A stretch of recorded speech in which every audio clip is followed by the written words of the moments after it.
deaths, since 1/4 of its rockets aimed at Israel actually explode in Gaza, and because Hamas locates its military operations in civilian neighborhoods using human shields. I want to commend Israel for its efforts to avoid civilian casualties while striking successfully at terrorists.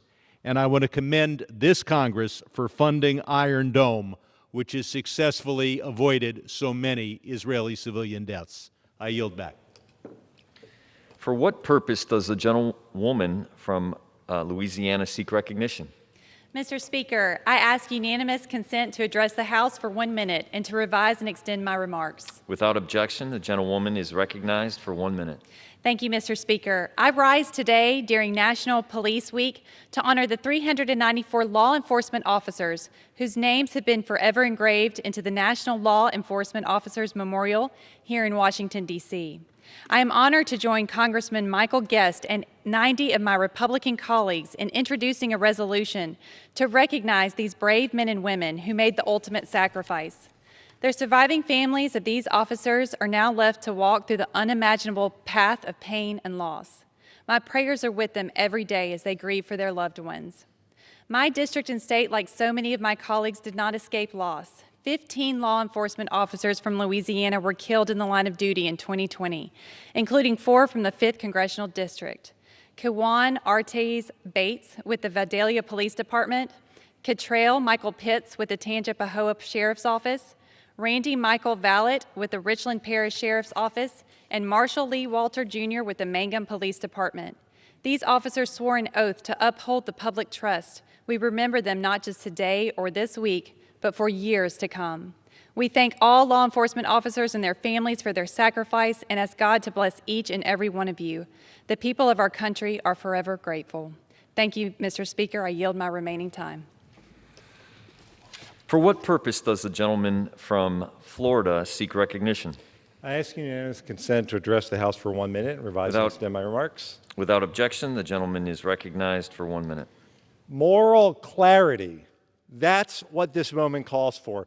Terrorists launch rockets at civilians, launch rockets from schools and hospitals, putting kids at risk. They use humans as shields. Hamas is a terrorist organization, sworn to wiping out the only Jewish state on earth. And the House of Representatives previously declared it shall be the policy of the United States to officially and publicly condemn Hamas for violating the international law of armed conflict by exploiting civilians. Democracies, on the other hand, act to limit civilian casualties and do everything they can to defend their own citizens. Israel is a democracy, the only Jewish state in the world, and our friend and ally, and Israel has a right to defend her citizens. At this moment, as more than 1,750 rockets rain down on Israel, we must stand with our ally and stand against Hamas terrorism. Please don't be fooled by false choices, Israel or Hamas. But if I am asked to choose between a terrorist organization and our democratic ally, I will stand with Israel every day of the week, and so will you, and so will you, and so will you, Mr. Speaker. America stands with Israel. I yield back. For what purpose does the gentleman from New York seek recognition? Mr. Speaker, I ask unanimous consent to address the House for 1 minute and to revise and extend my remarks. Without objection, the gentleman is recognized for 1 minute. Mr. Speaker, this week is National Police Week, a time to express our enduring gratitude for the incredible bravery and sacrifice of American law enforcement officers across the country. I stand here today to honor our men and women in law enforcement in the well of the U.S. House of Representatives because we must never forget all they do to keep Americans safe. Recently, an NYPD officer from West Islip, in my district, showed us all what it means to protect and serve. When gunfire rang out in the middle of Times Square, Officer Alyssa Vogel, a neighborhood coordination officer, immediately rushed to the aid of an injured 4-year-old girl. Officer Vogel quickly applied an emergency tourniquet to the young girl's leg, gathered her in her arms, and ran her to safety where the girl's injuries were treated in a nearby ambulance. Officer Vogel is a 4.5-year veteran of the NYPD. She is a wife, a mother, and as is evident by her bravery and quick thinking, she's a hero that Long Islanders can be proud to call their own. This is just one example of the extraordinary acts that police officers in my district and across the country do every single day in the line of duty. May God bless and watch over them as they serve. I yield back the balance of my time. For what purpose does the gentlewoman from North Carolina seek recognition? Mr. Speaker, I ask unanimous consent to address the House for 1 minute and to revise and extend my remarks. Without objection, the gentlewoman is recognized for 1 minute. Mr. Speaker, I rise in solidarity with our staunch ally, Israel. For days, Israel has been under attack by Hamas terrorists who fired more than 1,700 rockets from Gaza, targeting civilians, targeting Tel Aviv and Jerusalem. Were it not for the Iron Dome missile defense system, the loss of life would be enormous. Thousands of Israelis, Jews and Arabs alike, have taken cover in bomb shelters. I've been in Israel when rockets were fired from Gaza into Sderot. I know the terror of running for cover with sirens blaring overhead, not knowing whether I'd make it in time. My heart goes out to the Israeli people. Yesterday, I attended an IDF briefing. Unlike Hamas, the Israeli Defense Forces target the terrorists, their rocket launchers, weapon stocks, and command centers, not civilians. When a democratic country is attacked by terrorists, it has the right and indeed the duty to protect its people. We must continue to stand with Israel. I pray for peace and all those who have lost loved ones. I yield back. For what purpose does the gentleman from California seek recognition? Unanimous consent, address the House 1 minute, revise and extend my remarks. Without objection, the gentleman is recognized for 1 minute. Mr. Speaker, I rise today to discuss the importance of pipelines to our nation's energy use and national security. It should be obvious. But with the Colonial Pipeline being out of commission this week and the resulting gas shortages, price spikes, and long lines at the gas pump, this highlights the importance of this method of transit. Pipelines offer guaranteed, reliable delivery and are cheaper and safer than any other delivery method. The extremely rare event of a pipeline being out of commission shows how much we often take their dependability for granted. We have 2.5 million miles of energy-related pipe in this country.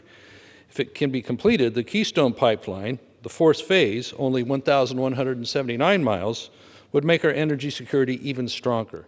I'm hopeful that the events of the past week will cause the Biden administration and many of my friends across the aisle to rethink their hostility towards this project. Let's work on protecting these systems from cyber attacks. Let's work to build redundancy systems to operate these attacks when they get through. Let's also remember that what the alternative is when dogmatic policies get in the way and take options off the table. We will continue to need these fuels for the foreseeable future, and I hope we can agree to that smart course of action is to embrace the most efficient and safe manner of delivery. I yield back. For what purpose does the gentlewoman from Virginia seek recognition? I ask unanimous consent to address the House for 1 minute and revise and extend my remarks. Without objection, the gentlewoman is recognized for 1 minute. Thank you, Mr. Speaker. I rise.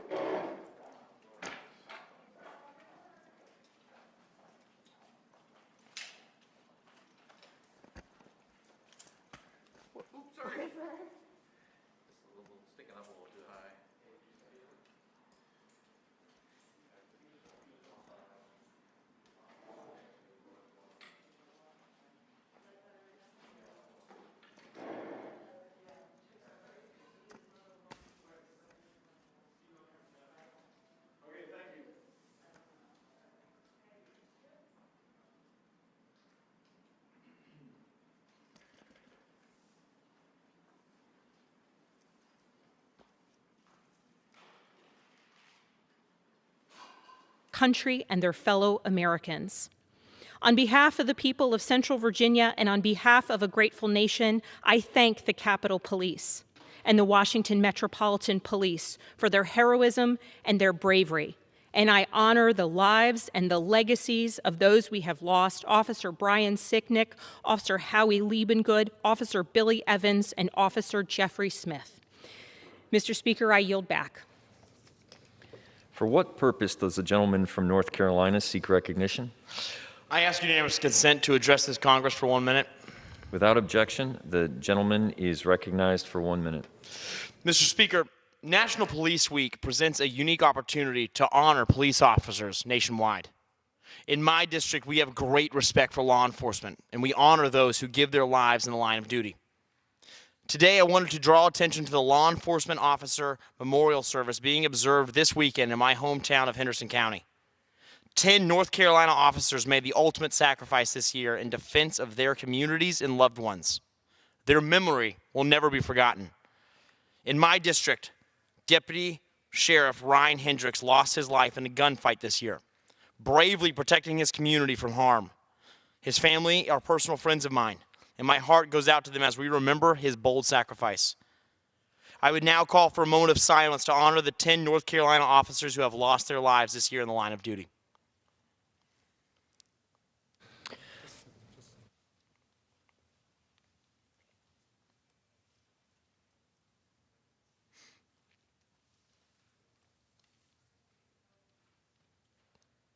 Thank you all. And with that, I yield back. For what purpose does the gentlewoman from Texas seek recognition? Mr. Speaker, I ask for unanimous consent to address the House for 1 minute and to rise in my remarks if necessary. Without objection, the Thank you. Mr. Speaker, I want to congratulate my friend, Maria Esther Estrada Campos, on receiving the Honorary Doctor of Humane Letters from the University of Houston. Esther has been a trailblazer in public education, a public servant, and a champion for civil rights. After Jeff Davis, now Northside High School, she went to the University of Houston. While raising 4 children of her own, Esther completed her degree and became one of the first bilingual instructors hired by the Houston Independent School District, and later a counselor and an assistant principal, something that was almost unheard of back in the 50s. All of this was nearly unheard of, but she continued on. She retired early from HISD to win a seat on its Board of Trustees. In Houston, if people were organizing for the betterment of the Latino community, Esther Campos was there. Esther continued her own education and began earning a PhD, but serious family challenges made it impossible for her to finish. We hope that an honorary degree from her alma mater serves as a recognition for all that she has done. Congratulations, Esther. Great work. Felicidades. Bien hecho. Thank you, and I yield back.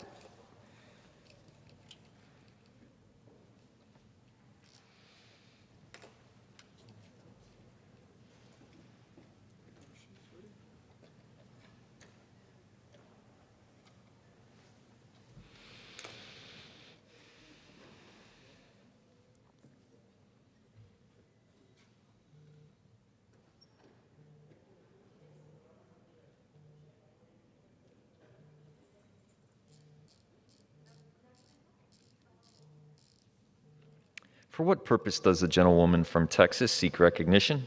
Mr. Speaker, I ask unanimous consent to address the House for 1 minute and to revise and extend my remarks. Without objection, the gentlewoman is recognized for 1 minute. Thank you, Mr. Speaker. I rise today to honor the life of Linda Leila Susan Maroney, known to all of us as Muffy, who died recently in her home at the age of 77. Muffy was born here in Washington, D.C. during World War II, but she was raised in and around Houston, and she was a Texan through and through. A lawyer by training and an advocate at heart, she fought to make our community, our country, and our world a better place. A mother, a lay leader, a champion, Muffy worked for equality for all, dignity for all, justice for all, especially for women. And she did so while treating everyone she met with respect, including those who saw things differently.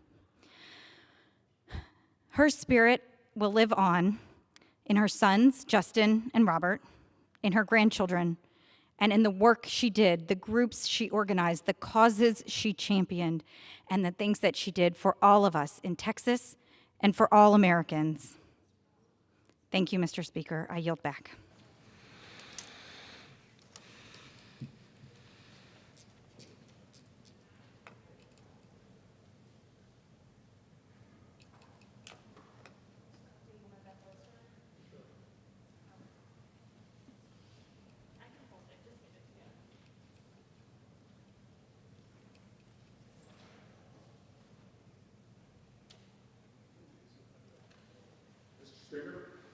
For what purpose does the gentleman from California seek recognition? Ask unanimous consent to address the House for 1 minute and to advise and extend my remarks. Without objection, the gentleman is recognized for 1 minute. Thank you. Mr. Speaker, I rise today in light of the recent rocket attacks launched by Hamas against our close friend and ally, Israel. As we all know, those who have visited Israel many times, Israelis like to say they live in a tough neighborhood. It's a volatile region with hostile neighbors. Israeli citizens and children live under the shadow of an everlasting threat of rocket attacks, suicide bombings, and looming violence. Israel is really the only true democracy in the region, and they have a right to defend themselves from attacks, and they must. These attacks over the last weeks are just the most recent examples. They mark the worst escalation of the conflict since 2014, resulting in the deaths of over 70 people. As Hamas' incessant rocket barrages continue, more civilian lives are put at risk, including innocent Palestinians. They also further endanger any possibility of peace. That's their goal. As a key ally in the region and a longtime friend of the United States, we must support Israel's right to defend itself and de-escalate the violence, use our influence to do whatever we can to support our friend. I yield back the balance of my time.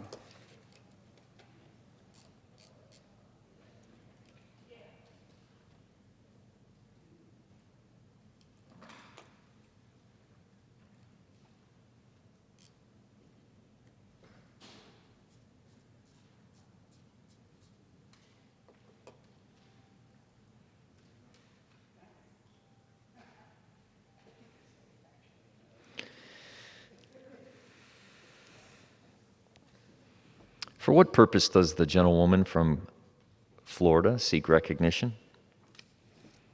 Thank you, Mr. Speaker. I ask unanimous consent to address the House for 1 minute and to revise and extend my remarks. Without objection, the gentlewoman is recognized for 1 minute. Thank you, Mr. Speaker. A 63-year-old grandmother, Leah, was sitting in her house near Tel Aviv. Ido, a 5-year-old boy, was home with his big sister and his mom in a small Israeli city near Gaza. Nadine, an Arab Israel 10th grader, was driving with her mom and dad in Jerusalem. What do they have in common? Their families are shattered and heartbroken. Leo and Ido and Nadine were all murdered by Hamas rockets bombarding Israel's cities. In the last few days, Hamas terrorists have launched over 1,500 rockets, blowing up homes, schools, and buses. Thankfully, Iron Dome has stopped most. Still, millions of Israelis are forced to sleep and eat in bomb shelters as red alert sirens blare across the country. The violence is a cynical Hamas power grab, using policy disputes as an excuse for terrorism. Let me make it clear. I agree with President Joe Biden. Israel has a right to defend itself when you have thousands of rockets flying into your territory. Hamas must end its attack, and the United States and allies must help bring calm. Thank you. I yield back.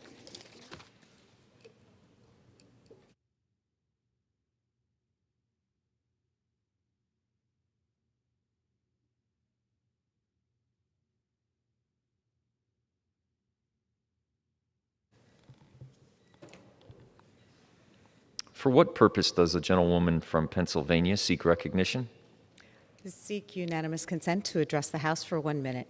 Without objection, the gentlewoman is recognized for 1 minute. Thank you, Mr. Speaker. I rise today to recognize the Yeadon Police Department, which recently started the first police community garden in the country as part of an ongoing program to develop positive relationships between police and community members. The garden gives officers and residents an opportunity to meet in a cooperative environment, to open lines of communication and foster understanding. Officers and residents work together in the garden throughout the growing season, and the food grown there is shared with those who work the soil as well as area food banks. They hope to start 6 or 7 more gardens throughout the community. The mayor of Yeadon, Mayor Hepkins, says that his community has seen a decrease in crime during the pandemic and credits police outreach efforts, including the department's reliance on community-oriented policing, outreach to the school district and younger folks, so they look at the police not as enemies, but as allies. I commend Police Chief Anthony Chachi Paparo and Mayor for their efforts to improve community policing and to ensure that everyone in the community feels safe. I yield back.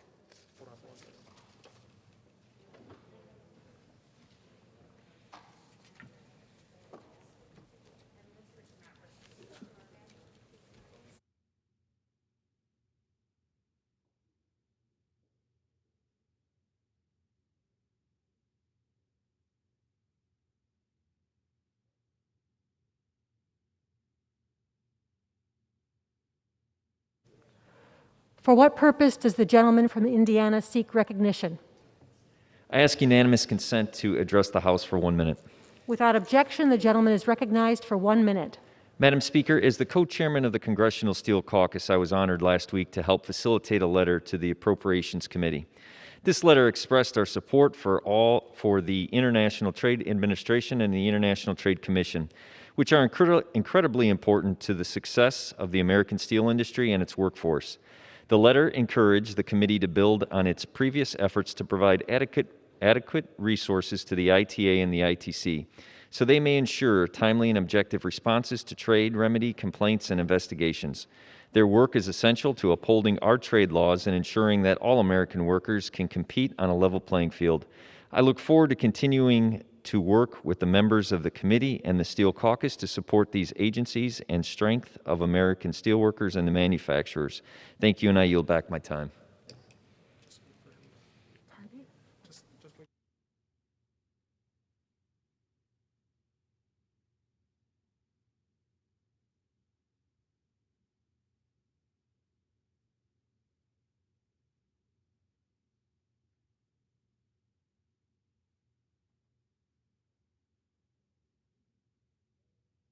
Under the Speaker's announced policy of January 4th, 2021, the gentlewoman from Florida, Ms. Kamek, is recognized for 60 minutes as the designee of the Minority Leader.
Mr. Speaker, I ask unanimous consent that all members may have 5 legislative days to revise and extend their remarks and submit extraneous materials.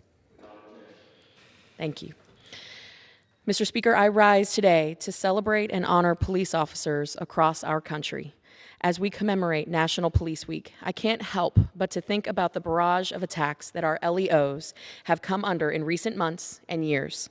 Police officers have constantly been vilified by the media and those in left-wing politics for just simply doing their jobs. It is a job that comes with significant challenges and dangers and is often thankless at best. At this time, I'd like to thank my colleagues here today for joining me for this special order to honor our heroes in blue. And I would like to take an opportunity to thank our police officers all across this nation for their work and sense of duty. They walk the beat and meet people at their worst moments, all while maintaining professionalism and a steadfastness to the rule of law. This is a job that affects not only the individual officer, but their entire family. Husbands and wives, sons and daughters worry if their loved one will return home from a shift. This fear is very real and very raw. As the wife to a first responder, I too have felt this fear and dread as my husband Matt drives to a SWAT call-out. Too often, these brave men and women in uniform don't make it back after that shift. They pay the ultimate price for their bravery, and their families are left to pick up the pieces. Just this year alone, we have lost too many brave officers in the line of duty. Today, I will honor them here today by saying each of their names. Their memories and bravery will be recorded in the congressional record and etched into the archives of American history. Their names are as follows.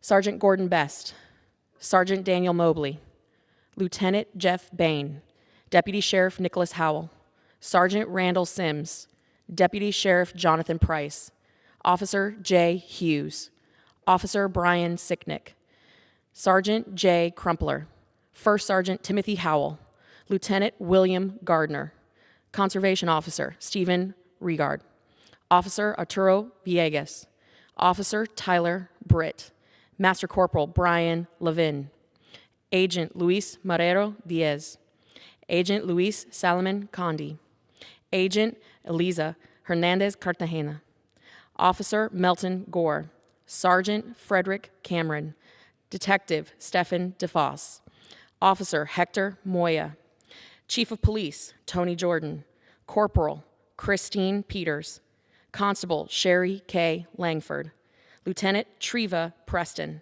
Officer Alfred Jimenez, Officer Jerry Hemphill, Sergeant Edward Marcurella, Lieutenant John Reynolds, Officer Joseph Martini, Deputy Sheriff Adam Gibson, Officer Brandon Stalker, Warrants Officer Toby Kaiser, Deputy Cinto Navarro, Officer Byron Shields, Lieutenant Robert Van Zyl, Lieutenant Frank Arnold, Special Agent Wayne Snyder, Captain Michael Garrigan, Lieutenant Juan Rafael Rivera Padua, Deputy Sheriff Frank Gonzalez Halligan, Auxiliary Sergeant Luis Livatino, Director of Field Operations Beverly Good, Sergeant Tommy Cood, Sergeant Jeffrey Smith, Special Agent Robert Meyer, Sergeant William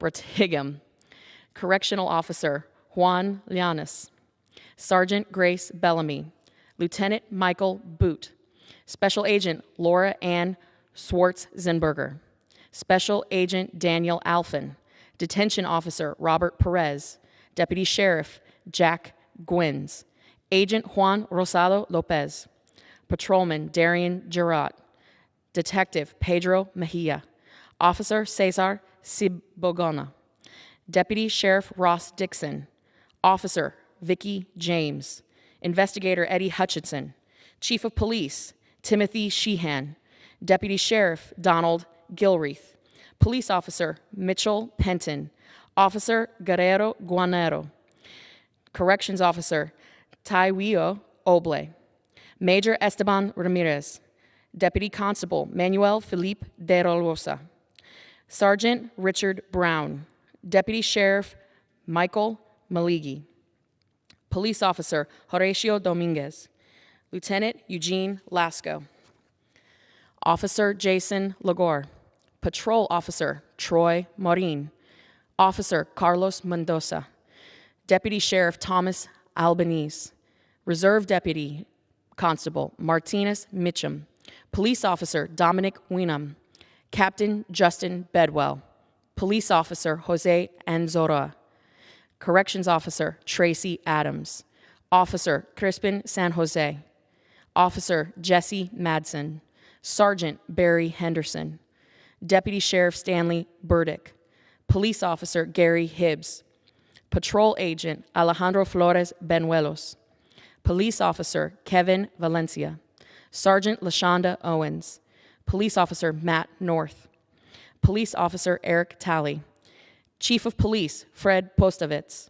Corrections Officer Robert McFarland, Senior Master Trooper Todd Hannikin, Corporal Kyle Davis, Trooper Joseph Gallagher, Sergeant Shane Owens, Reserve Deputy Sheriff James Driver, Trooper Chad Walker, Officer Luis Hernandez, Officer William Evans, Lieutenant James Kowski, Officer Brent Hall, Deputy Sheriff Joseph Gore, Deputy Sheriff Christopher Knight, Sergeant James Smith, Deputy Sheriff Thomas Barnes, Deputy Sheriff Carlos Hernandez, Border Patrol Agent Christopher Simpkins, Detention Deputy Mark Anderson, Officer Jimmy Garcia, Officer David Parday, Deputy Sheriff Terry Dyer, Deputy Sheriff Alexander Goods, Officer Anastasio Sykos, Corporal Keith Heacock,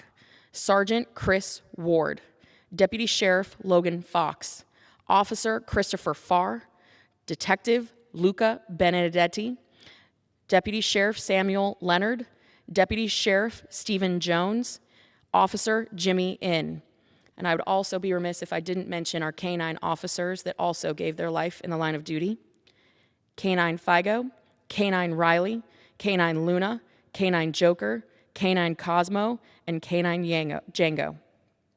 Please join me in a moment of silence to remember these heroes.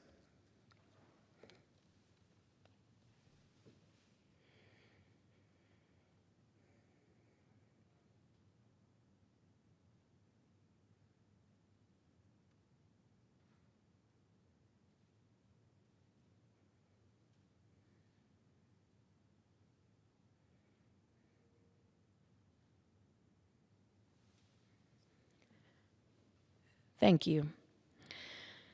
As you can see, that's a pretty lengthy list. And I hope that even though I may have mispronounced some of their names, that their families seek comfort in knowing that their names will forever be remembered. Again, these are just some of the heroes that we have lost this year. It's May, and this list takes up 4 pages of paper. May we always remember their names and recognize their service in keeping law and order for our communities. To the brave men and women who we just named, rest easy, we've got the watch. At this time, I would like to recognize a good friend and sheriff of the great city, Jacksonville, and the great state of Florida. For the purposes of today, I would like to yield for as much time as he may consume, Sheriff Rutherford. Thank you. Thank you, and I deeply appreciate your having read all those names. That is a promise that we make to these officers, and Congresswoman Kamak, I really congratulate you on that, and thank you so much for this opportunity. Mr. Speaker, this morning as I was laying a wreath at the National Law Enforcement Memorial, couldn't help but remember that this week, National Police Week, is really about promises made and promises kept. Although these 22,000 plus officers whose names appear at the National Memorial, although they all died in different ways, they all lived for the same purpose. They made this promise that, quote, as a law enforcement officer, my fundamental duty is to serve mankind, to safeguard lives and property, to be innocent against deception, the weak against oppression or intimidation, and the peaceful against violence and disorder, and to respect the constitutional rights of all men to liberty, equality, and justice. Mr. Speaker, that's the first paragraph of the Law Enforcement Officers' Code of Ethics. That's a promise made by every law enforcement officer in the United States. That promise is kept every day when they put on that uniform and they go out to protect the peaceful against violence and disorder. Last year in 2020, 394 of those officers gave their last full measure of devotion to the communities they served after having taken that oath.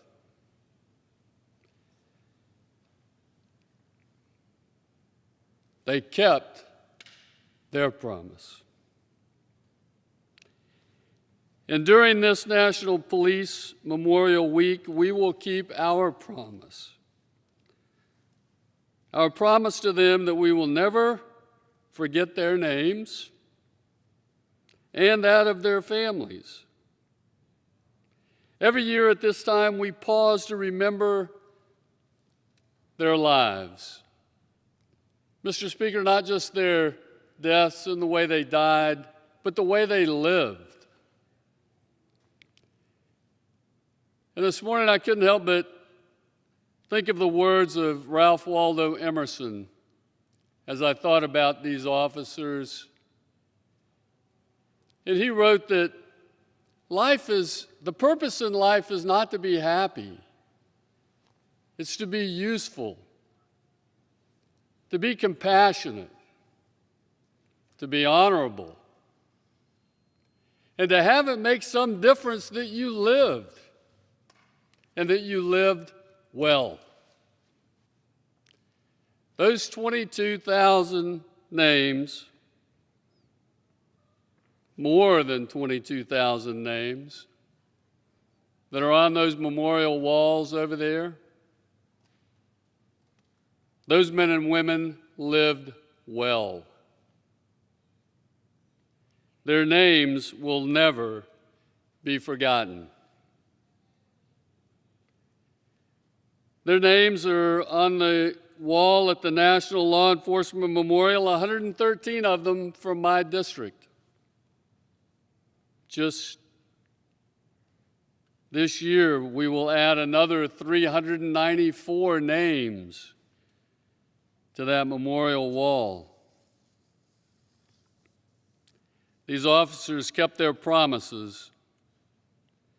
And tonight, at the National Memorial, the National Law Enforcement Officers Memorial, we will keep our promise and remember their names. God bless and keep these officers and their families who are the survivors. With that, Mr. Speaker, I yield back. Thank you to my good friend, Sheriff in Jacksonville, Mr. Rutherford. At this time, Mr. Speaker, I would like to invite a true friend to law enforcement, fellow Floridian and veteran, Representative Franklin, for as much time as he may consume. Thank you. And thank you, Mr. Speaker. I rise today during National Police Week when America joins our law enforcement community to honor our fallen officers. Sadly, our police force faces unprecedented attack. Last year, 264 enforcement officers were killed in the line of duty, nearly double the amount from 2019. And in only 1 year in all of American history, 1930, were there more law enforcement deaths. Despite these staggering losses, some in this body are seeking to defund the police, diminishing their ability to protect and defend our communities and themselves. While we must be ever vigilant to root out the bad apples, we cannot forget the overwhelming majority who put themselves in harm's way every day and serve with honor and integrity. I'm grateful for the efforts of the excellent law enforcement officials in my district. I stand with these incredible sheriffs and chiefs and the officers they lead, and I thank them for their service on behalf of the citizens of Florida. Thank you, and I yield back.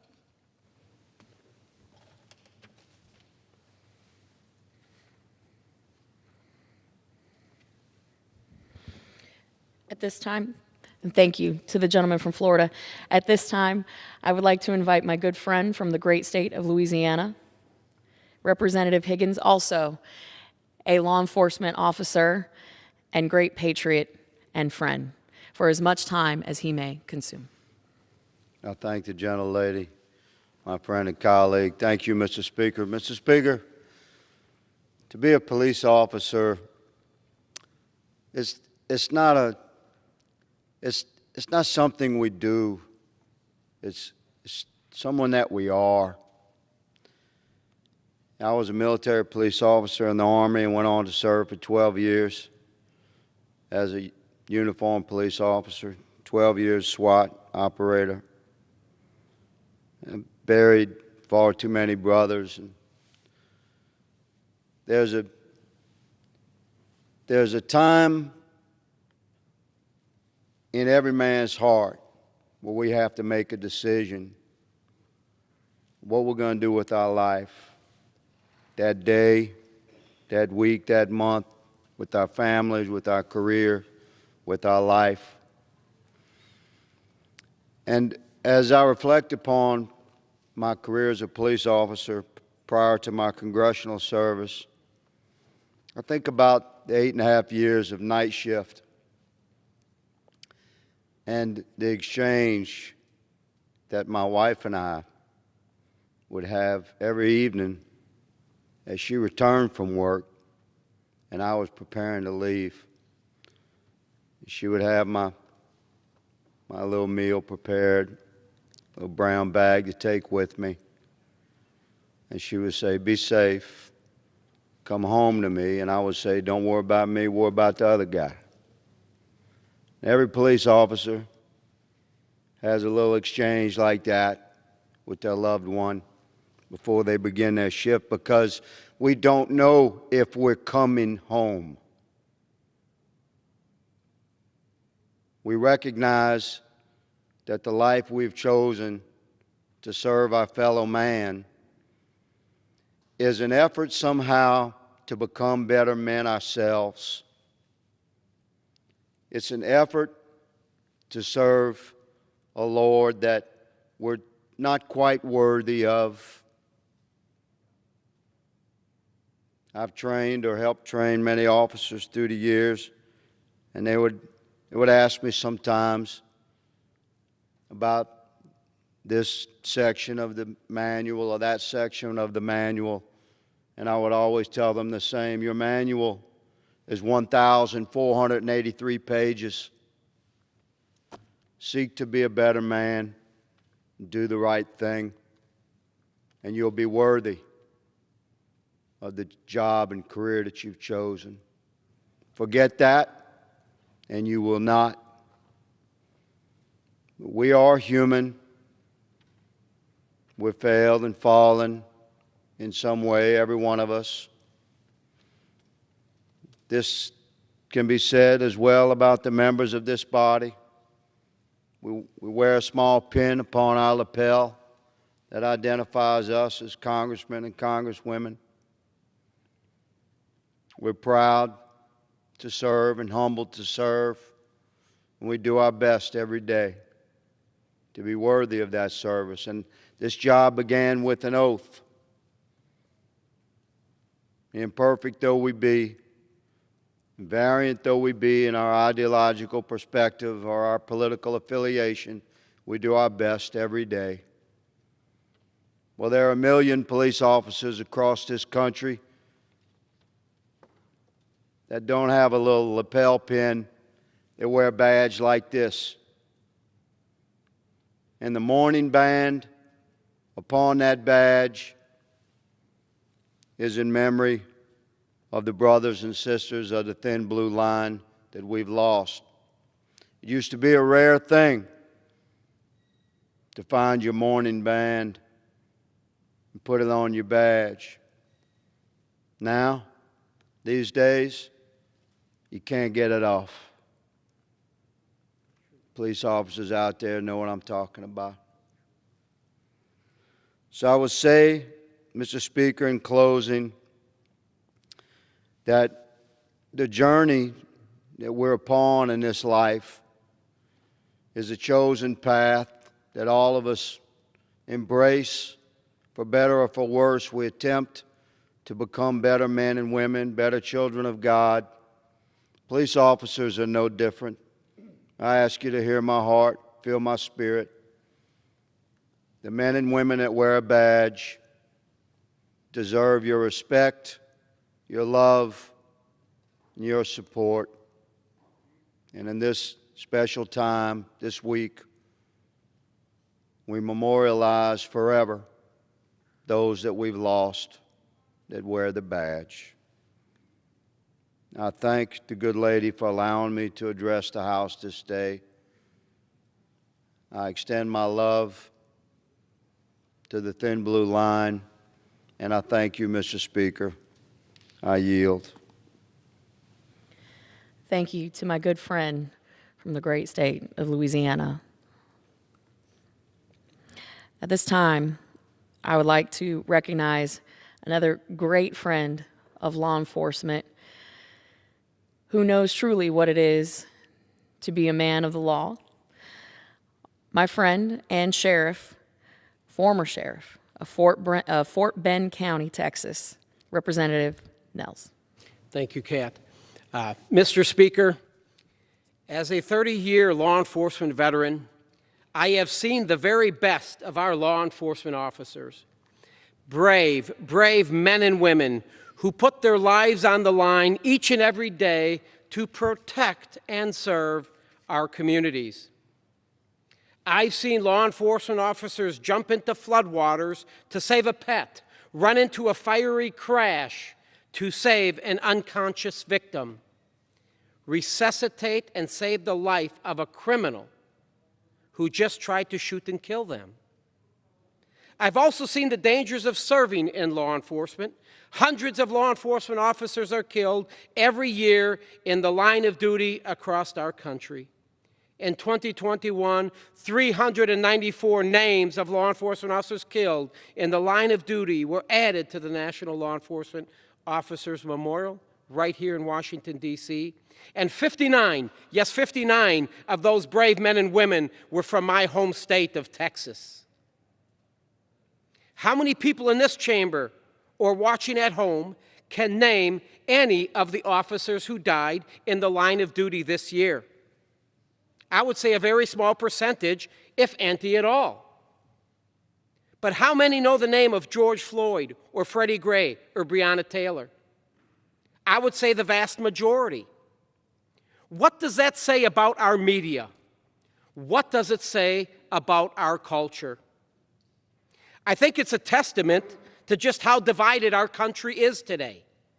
A time where some of my colleagues on the other side of the aisle actually believe defunding or abolishing the police is a good idea. My friends, it is not rocket science to conclude that our society is built on rule of law and it requires law enforcement. Rather than recognize the bravery and service of the over 800,000 law enforcement officers in this country who do their job honorably, the far left has sought to demonize and defund our law enforcement based off the actions of a few who have failed to uphold their oath. Their hateful rhetoric has led to violence and destruction in cities across our country, and we saw it in Seattle, Minneapolis, Portland. City blocks burned, businesses destroyed, and lives ruined forever. And when faced with this violence in the streets, the far left doubled down on their hateful anti-law enforcement rhetoric and encouraged even more destruction. It may come to a surprise to many, but there are over 10 million, yes, 10 million arrests in our country every year. Most Americans never hear a word about the millions of arrests that happen without incident. And why is that? Because it doesn't sell headlines. It doesn't sell headlines, and it doesn't fit the left narrative. Darian Jarrett of New Mexico, Chris Ward of North Carolina, James Smith of Iowa, and Chad Walker from the great state of Texas. Know their names? I'm sure you don't, because their deaths didn't fit the left's narrative or sell headlines. All 4 of them were murdered in the line of duty for just trying to protect their communities. Are their years of service or sacrifice not worthy of remembrance or recognition? The media doesn't seem to think so. But the Republican Party, we stand with law enforcement, we support law enforcement, we celebrate law enforcement, we are the party of law enforcement. That's why I'm proud to stand here today as a 30-year law enforcement veteran during National Police Week to say to all my brothers and sisters in blue, we got your back. I yield back. Thank you. To our sheriff from the great state of Texas, I appreciate your remarks and thank you for your service, not just to Fort Bend, but to the great state of Texas and our country. Thank you. At this time, I would like to recognize my good friend from the wonderful state of Iowa, who may be the smallest in stature in our conference, but has the biggest heart. And at this time, I would like to recognize Representative Miller Meeks for as much time as she may consume. Thank you, Mr. Speaker, and thank you to my good friend from Florida, Representative Kamek, the spouse of an incredible first responder, for yielding me time to speak this evening. This week is National Police Week, and it's excellent time to say thank you to the heroic men and women who put their lives at risk every day to keep us safe. These officers and their families have sacrificed so much to serve others that we must be doing more to keep them safe, well-funded, and supported. This past year has been challenging for all of us, but our police officers have been hit especially hard. Imagine what we have gone through with the pandemic, but being a police officer and first responder during these difficult times. Many of my colleagues have called to reform, defund, and even abolish police departments. While I do believe that our policing system is in need of serious bipartisan and common sense reforms, I will never support defunding or abolishing the police. Those calling for defunding or abolishment of the police as serious policy are flat out wrong. Our communities need police to stay safe, they must be fully funded, and they deserve our respect and gratitude. Defunding or abolishing the police would make our communities less secure and more vulnerable to criminal activity, putting all of our families at risk. We must produce constructive ways to reform and improve our policing system, not strip departments of critical funding for training, equipment, community engagement programs, and body cameras. To reform our police system, we should focus on real solutions, like empowering police chiefs to fire bad cops and improving police training and accountability in line with best practices, similar to the reforms I proudly supported as a state senator in Iowa. And earlier today, I signed on as a co-sponsor to the bipartisan Defund Cities That Defund the Police Act, introduced by Representatives Fitzpatrick, Golden, Stauber, and Lamb. This piece of legislation would prevent jurisdictions that defund the police from receiving certain federal grants, stopping specific federal taxpayer dollars from bankrolling jurisdictions that intentionally make their communities less safe. Under this legislation, any jurisdiction that chooses to defund the police is choosing to defund themselves of federal assistance. Municipalities around the country that wish to defund or abolish the police will only harm their communities. America does not need to defund or abolish the police. We need to fund and support law enforcement. It's interesting to me and ironic that here I am in this building as a U.S. Congresswoman, and my first tour of this building and the White House was my brother, who was a Secret Service agent in this city. We especially need to honor our fallen police officers, including Iowa State Patrol Officer Jim Smith, U.S. Capitol Police Officers Sicknick, Evans, Liebinggood, Green, and Smith. And we also need to honor the sacrifice of Officer Goodman. Police officers are true public servants and protectors of our community who deserve our respect and appreciation. I am proud to back the blue this week and every week. Thank you, Congresswoman Kamek, for your fierce advocacy for our police officers and for organizing tonight's special order. I yield back my time. Thank you to my great colleague and friend from the state of Iowa. Mr. Speaker, during this National Police Week, we have highlighted many officers who have met the call of duty with courage and unmatched service. Two such officers I would like to highlight today are from my district. In the great little tiny town of High Springs, Sergeant Gary Moore and Officer Mayuli Nodars. On April 28th, these two officers of the High Springs Police Department responded to a call about suspicious activity. Upon arriving on scene, they observed a suspect standing in the bathroom of a house with a knife and a victim yelling for help. After these two officers gave multiple commands, they forced entry into the bathroom and found the armed suspect, who was uncooperative. Based on their training and experience, they were able to disarm the suspect. Everyone on scene lived to see another day, thanks to the work and quick thinking of these officers. For their bravery and professionalism, they have been awarded the Medal of Valor. I thank these two officers for their quick thinking and decisive action. They show us what proper training and a well-funded police force can do to keep our communities safe. And as I stand here today, I know my husband is watching on shift from the station. So a quick hello to my husband, Matt, and thank you. I also would like to thank my colleagues for joining me here today. And a big thank you to every officer who gets up every day, puts on their vest, puts on their badge, walks out that door, not knowing if they will make it home at the end of their shift. To the families, thank you for your service alongside our men and women in uniform. And as we have listed the names here today of those that we have lost this year, rest easy, know that we have the watch. And with that, Mr. Speaker, I yield back.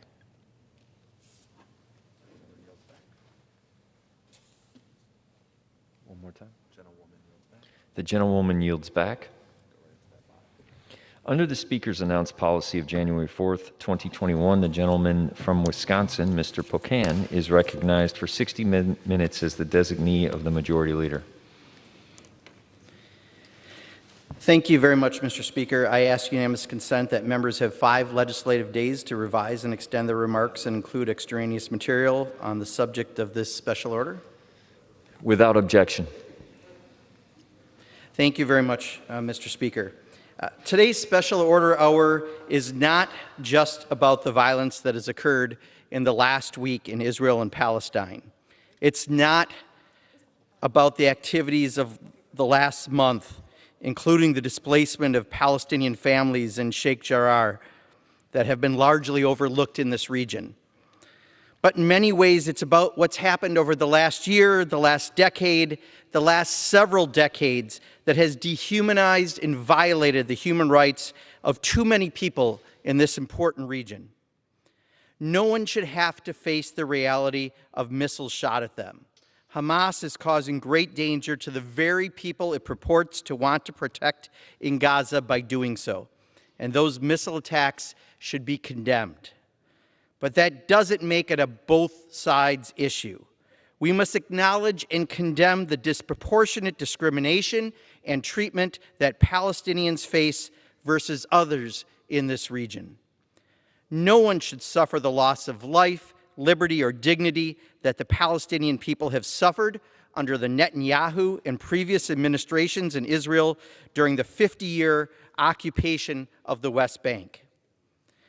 When serious human rights abuses compound, such as the recent attacks on places of worship like the Al-Aqsa Mosque, the forced removal of people from their homes, most recently in East Jerusalem, but ongoing in the West Bank for way too long, the jailing and military court trials for Palestinian children, the dehumanization of the lives of the Palestinians by having roads and entrances that are separate for some people, which all too often looks like a former South Africa. The blockade and open-air prison conditions for the people in Gaza, where food and clean water is often scarce. When those types of human rights abuses occur, we're not just putting the lives of Palestinians and Israelis at risk, but we're also putting the United States at greater jeopardy. And eventually, that could mean the lives of men and women from the United States getting involved in a greater escalation of violence in the region, which none of us want to see. Today, we want to talk about the very long-term problems that have been for too long ignored by U.S. policies in the region. Fortunately, now more and more members of Congress are wanting to address peace in this region in a more forthright way. As human rights giant South African Desmond Tutu said, "If you are neutral in situations of injustice, you have chosen the side of the oppressor." We must treat everyone in Israel and Palestine with equal respect and dignity. That's the U.S. policy that we are speaking out for. I am pleased to be joined by a number of my colleagues tonight who have taken leadership positions in talking about peace in the Middle East for all people. And I would like to now yield 5 minutes to my colleague from Michigan, the first Palestinian American to serve in Congress, Congresswoman Rashida Tlaib. Thank you so much, Mark. I'm actually, I believe, the second. But I am the only Palestinian American member of Congress now, and my mere existence has disrupted the status quo. I am so personal for me. I am a reminder to colleagues that Palestinians do indeed exist, that we are human, that we are allowed to dream. We are mothers, daughters, granddaughters. We are justice seekers and are unapologetically about our fight against oppressions of all forms. And colleagues, Palestinians aren't going anywhere no matter how much money you send to Israel's apartheid government. If we are to make good on our promises to support equal human rights for all, it is our duty to end the apartheid system that for decades has subjected Palestinians to inhumane treatment and racism. Reducing Palestinians to live in utter fear and terror of losing a child, being indefinitely detained or killed because of who they are, and the unequal rights and protections they have under Israeli law. It must end. One of Israel's most prominent human rights organizations, B'Tselem, has declared Israel an apartheid state. Human Rights Watch recently recognized it too. This is what Palestinians living under Israel's oppression have been telling us for decades. I have been told by some of my colleagues who dispute the truth about segregation, racism, and violence in Israel towards Palestinians that I need to know the history. What they mean, unintentionally or not, is that Palestinians do not have the right to tell the truth about what happened to them during the founding of Israel. They are, in effect, they erase the truth about ethnic cleansing of Palestinians in Israel, that some refer to as the Nakba, our catastrophe.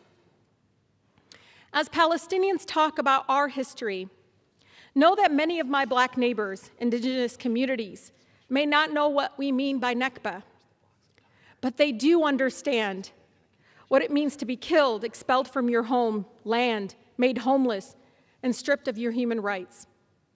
My ancestors and current family in Palestine deserve the world to hear their history without obstruction. They have a right to be able to explain to the world that they are still suffering, still being dispossessed, still being killed as the world watches and does nothing. As Peter Beinart, an American of Jewish faith, writes, quote, "When you tell a people to forget its past, you are not proposing peace. You are proposing extinction. The Palestinian story is that of being made a refugee on the lands you called home.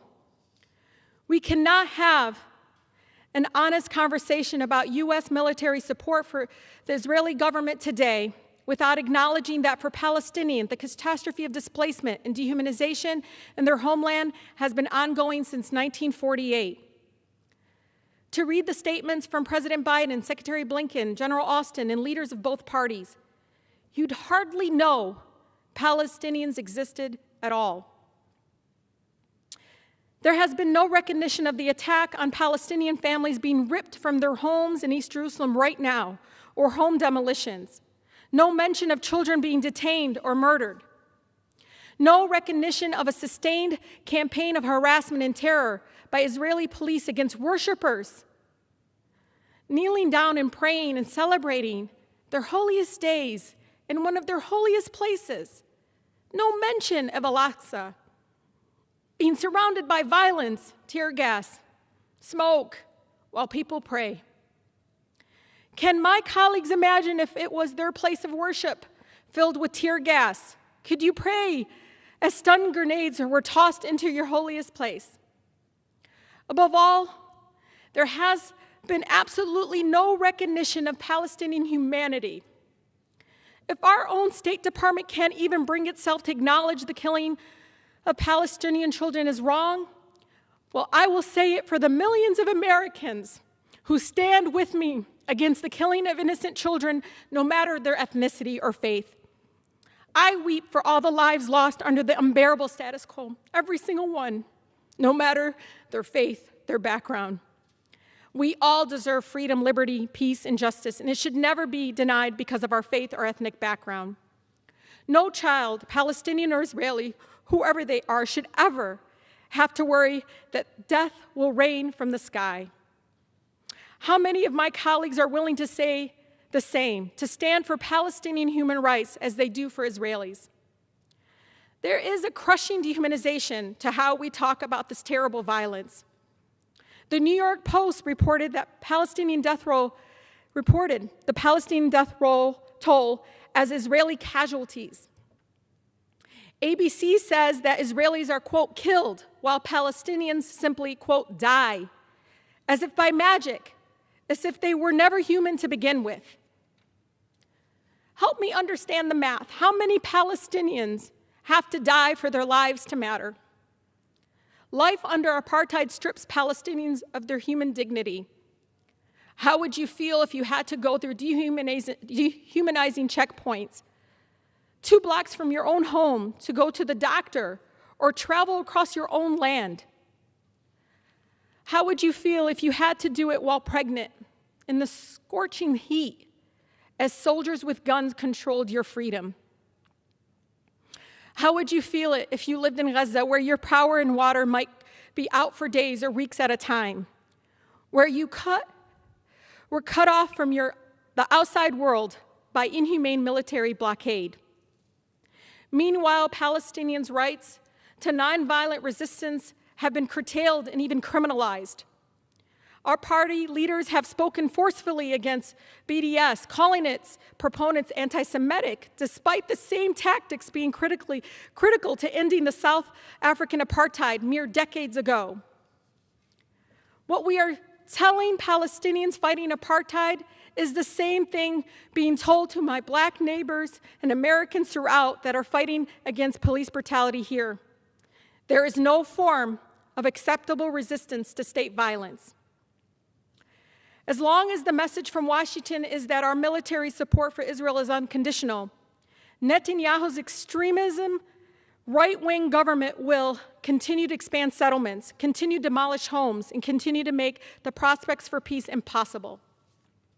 330 of my own colleagues, and Democrats and Republicans here, 75% of the body here, signed a letter pledging that Israel shall never be made made to comply with basic human rights laws that other countries that receive our military aid must observe.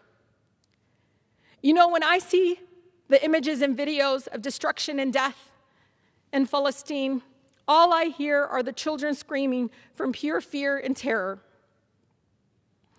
I want to read something a mother named Iman in Gaza wrote 2 days ago.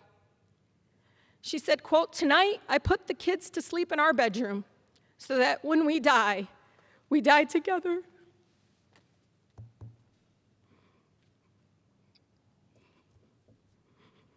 And no one would live to mourn the loss of another one. The statement broke me a little more because of my country's policies and funding will deny this mother's right to see children live, her own children live without fear and to grow old without painful trauma and violence. We must condition aid to Israel on compliance with international human rights and end the apartheid. We must, with no hesitation, demand that our country recognize the unconditional support of Israel has enabled the erasure of Palestinian life and the denial of the rights of millions of refugees and emboldens the apartheid policies that Human Rights Watch has detailed thoroughly in their recent report.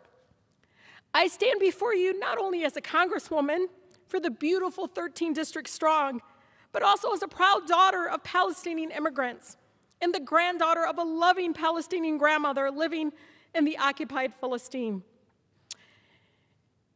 You take that and you combine it with the fact that I was raised in one of the most beautiful, blackest cities in America, a city where movements for civil rights and social justice are birthed, the city of Detroit. So I can't stand here. I can't stand silent when injustice exists, where the truth is obscured. If there's one thing Detroit instilled in this Palestinian girl from Southwest, it's you always speak truth to power even if your voice shakes. The freedom of Palestinians is connected to the fight against oppression all over the world. Lastly, to my city in Palestine, Ashanik, Anawakif Hannah, I stand here because of you. Thank you. I yield back. Thank you very much, Representative Tlaib, for your very personal words about the situation in Palestine. Next, I would like to yield 5 minutes to my colleague, the Pride of Minnesota, Representative Ilhan Omar.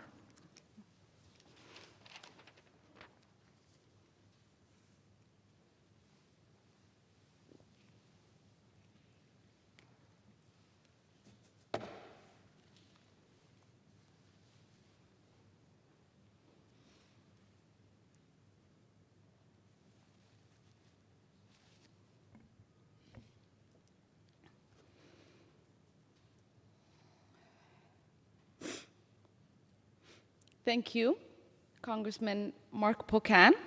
And I want to extend my gratitude to Marie Newmon for helping lead this important discussion.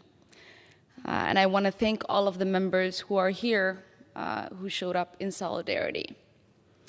Mr. Speaker, as someone who has experienced war firsthand, I have deep understanding of the suffering that comes along with it. As a child, I lived through a violent civil war that destroyed my home, ripped my family apart from each other, and killed many of my family and friends. I can still remember being just 8 years old, hiding under the bed, hearing bombs go off outside my window, and wondering if we were going to be hit next. It is trauma I will live with for the rest of my life. So I understand on a deeply human level the pain and the anguish families are feeling in Palestine and Israel at the moment, and the helplessness people feel here in the United States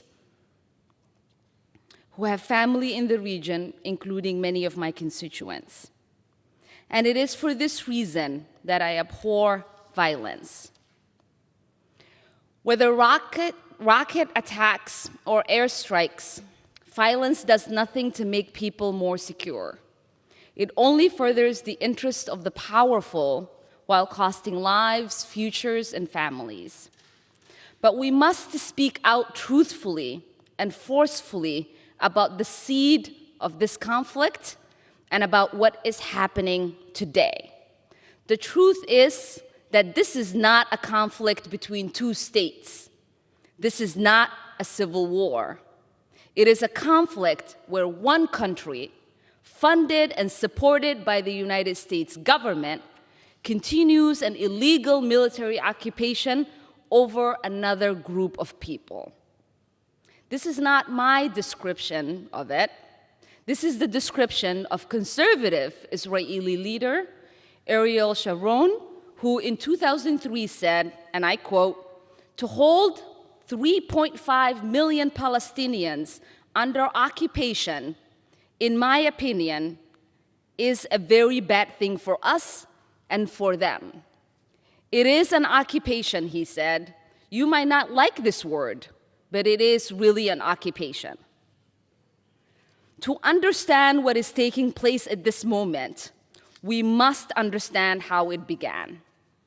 In 1948, 700,000 Palestinians were forcibly removed and uprooted from their homes in what has come to be known as the Nakba, or the catastrophe. 78% of their land was taken from them. Now consider that. 78% of their land was taken from them. Since then, 5.6 million Palestinians have been continually displaced from their homes in one of the largest and longest-lasting refugee crises in human history.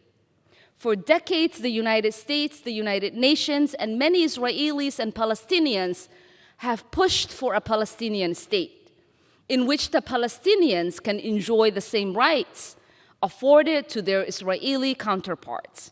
But in the past several years, that hope has increasingly slipped away. The Israeli government, under far-right ethno-nationalist leader Benjamin Netanyahu, has legally razed Palestinian ancestral homes, leveled entire neighborhoods, and violently suppressed any resistance. This is all to make way for illegal Israeli settlement outposts designed to displace Palestinians from their homes and prevent a future Palestinian state. Since 1993, when the first Oslo Peace Accord was signed, illegal settlements have increased by nearly 400,000. And Netanyahu has made explicit his goal to annex much of the West Bank, home to over 3 million Palestinians. On top of that, Palestinian movement, speech, and economic activity are severely limited. Palestinians are not allowed to leave the Gaza Strip except in extreme cases. Medical shortage are rampant, and youth unemployment was already 40% before the pandemic hit. People who protest, including young children, are routinely shot by the IDF soldiers, often killed with no consequence in Israeli courts. As a recent report by Human Rights Watch detailed, this can only be described as an apartheid, all of which brings us to the current crisis. This week, Israeli authorities were planning more forced displacement in Sheikh Jarrah, a Palestinian neighborhood in East Jerusalem, home to Palestinian refugees who had already been displaced. On Thursday, settlers began harassing and attacking Palestinians who were breaking their Ramadan fast doing a protest vigil in Sheikh Jarrah. The deputy mayor of Jerusalem joined to mock Palestinians, saying to one protester, and I quote, "Did they take the bullet out of your ass? It is a pity it didn't go here," pointing to his head. Then, on the last Friday of the holy month of Ramadan, Israeli military forces stormed Al-Aqsa Mosque, one of the holiest sites in Islam, firing stun grenades, tear gas, and rubber bullets. Over 300 people were injured, 200 of them were hospitalized. What happened next is well known. Hamas fired rockets into Israel, which has taken the lives of 6 Israelis. And the Israeli military launched airstrikes into Gaza, targeting civilian buildings, which have already killed 69 people, including 16 children. Let me be clear. Every single death in this conflict is a tragedy. Every rocket and bomb that targets civilians is a war crime. I feel the pain of every child who's forced to hide under their beds because they fear for their life, and every parent who deals with that anguish. And I wish we as a nation treated that pain equally. But right now we are not. And instead of condemning blatant crimes against humanity and human rights abuses, many members of Congress have instead fallen back on a blanketed statement defending Israel's airstrikes against civilians under the guise of self-defense, without even a mention of the children getting killed, much less what happened at Al-Aqsa or in Shirjara. When the 15-member United Nations Security Council proposed a resolution this week calling on the Israeli government to cease settlement activities, demolition and eviction, and urging general restraint, the United States reportedly blocked it from happening. We are currently blocking the United Nations Security Council from calling on ceasefire. And to this day, we as members of Congress have not had yet a hearing or a briefing on this conflict, or gotten answers on whether our weaponry or money is being used to commit human rights abuses. So I must ask, when we defend Israeli citizens' right to peace and security, how can we at the same time ignore the 5 million Palestinians living under occupation? When we say that Israel has the right to self-defense, how can we ignore the home demolitions, settlement violence, and forced annexation of Palestinian land that is happening? And how can we say they themselves do not have the right to defend themselves?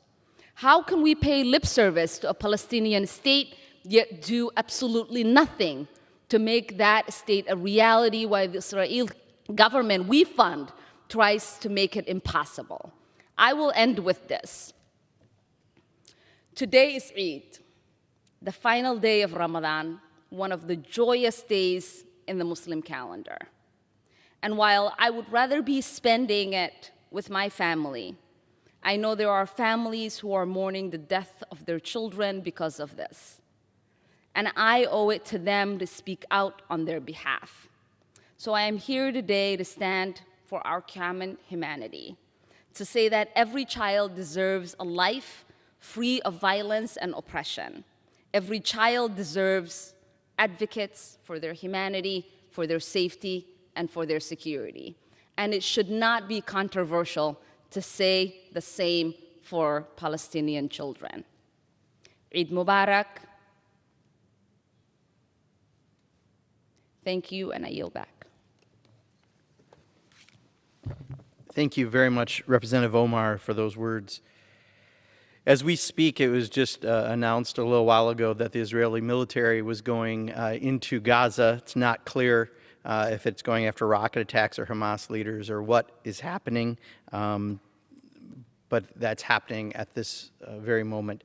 The next person I'd like to yield to is someone who is a senior member, a very powerful member of this Congress, the person who is the chair of the Defense Subcommittee on the Appropriations Committee, and a lifelong advocate for equality for Palestinians and Israelis, Representative Betty McCollum.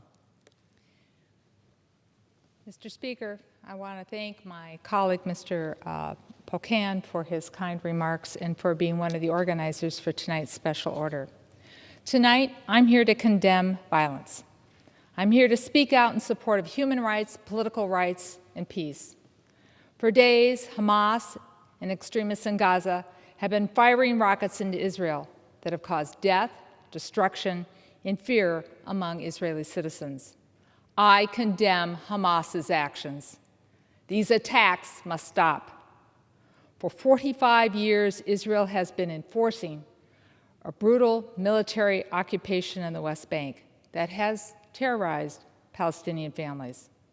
And I condemn Israel's occupation of Palestine. Israel's occupation must end. What we are witnessing in Israel, East Jerusalem, Gaza, and the West Bank, they're the bitter fruits of discrimination that has empowered Jewish extremists and Palestinian extremists. People seeking justice, equality, and peace and opportunity are sidelined, they're silenced, and they're dismissed. We are witnessing the all too familiar cycle of violence between Israel and Hamas. And today, we are witnessing Israeli cities at war.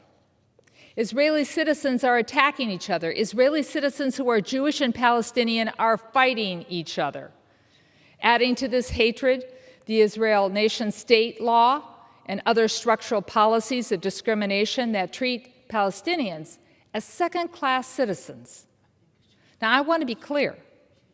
Israel has the right to have their security, and it must be able to defend itself against rockets. But Palestinians have universally recognized human rights, rights that are not recognized under Israeli military occupation. Palestinians have become people without a nation. Palestinians have no government to defend them when they seek justice when their children are abused or tortured by Israel military security forces. Palestinian families cannot defend themselves when Israeli bulldozers destroy their homes and turn their lands over to Jewish settlers. Israel is an ally of the United States, and Congress supports Israel by providing military aid. And I vote for that aid package. The Iron Dome missile defense system that's stopping Hamas rockets is funded out of the Defense Appropriations Subcommittee, which I chair. And I support funding for Iron Dome, and it will be in the bill that I write this year. However, Congress sends $3.8 billion to Israel in the form of military aid to be unrestricted and unconditioned, no limits. Proponents of this unrestricted aid to Israel wrote to the Appropriations Committee, and I quote from their letter, "U.S. support of Israel makes the region safer and bolsters diplomatic efforts at achieving negotiated two-state solution, resulting in peace and prosperity for both Israelis and Palestinians." To those who support that statement, here are the facts. There are no diplomatic efforts to achieve a two-state solution. The Prime Minister of Israel has repeatedly stated he is committed to annexing Palestinian lands. There is no peace for Palestinians in East Jerusalem or the West Bank. There is an Israel military occupation that abuses and tortures Palestinian children, demolishes Palestinian homes, and steals Palestinian land. The unrestricted, unconditioned $3.8 billion in annual U.S. military aid it gives a green light to Israel's occupation of Palestine because there is no accountability and there is no oversight by Congress. This must change. Not $1 of U.S. aid to Israel should go towards the military detention of Palestinian children, the annexation of Palestinian lands, or the destruction of Palestinian homes. I support everyone's universal human rights, including Palestinian rights, to live in freedom, to live with equality, with security, with opportunity. I want peace for the people of Israel and the people of Palestine, and I'm willing to do my part to work for justice. Rockets fired from Gaza must stop. The eviction of Palestinian families from East Jerusalem must stop. The burning of synagogues and Arab businesses must stop. And the right-wing extremists that chant, "Burn the Arabs," well, that must stop too. There is enough hate, there is enough blame to go around. And this conflict will not end until there's responsible leadership on both sides. Peace will not take root until the United States stands up for human rights and security for all people. And that includes human rights and security for the Palestinian people. The Biden administration must work for peace and direct some tough love to the Israeli government and to the Palestinian Authority. End the violence, end the discrimination, end the occupation. Israel deserves security, and Palestinians deserve self-determination and freedom. And tonight, no child should go to bed under the constant fear of violence. We should all want every Israeli, every Palestinian child to live with peace, opportunity, hope for the future. And that's what I'm working to achieve with my colleagues. So I thank you, and I yield back to Congressman Pocan. Thank you very much, Representative McCollum, for those words. May I inquire how much time we have remaining?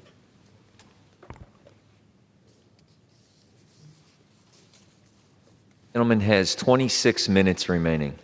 Okay, thank you. I would like to yield 4 minutes to my colleague from the state of Massachusetts, Ms. Ayanna Pressley.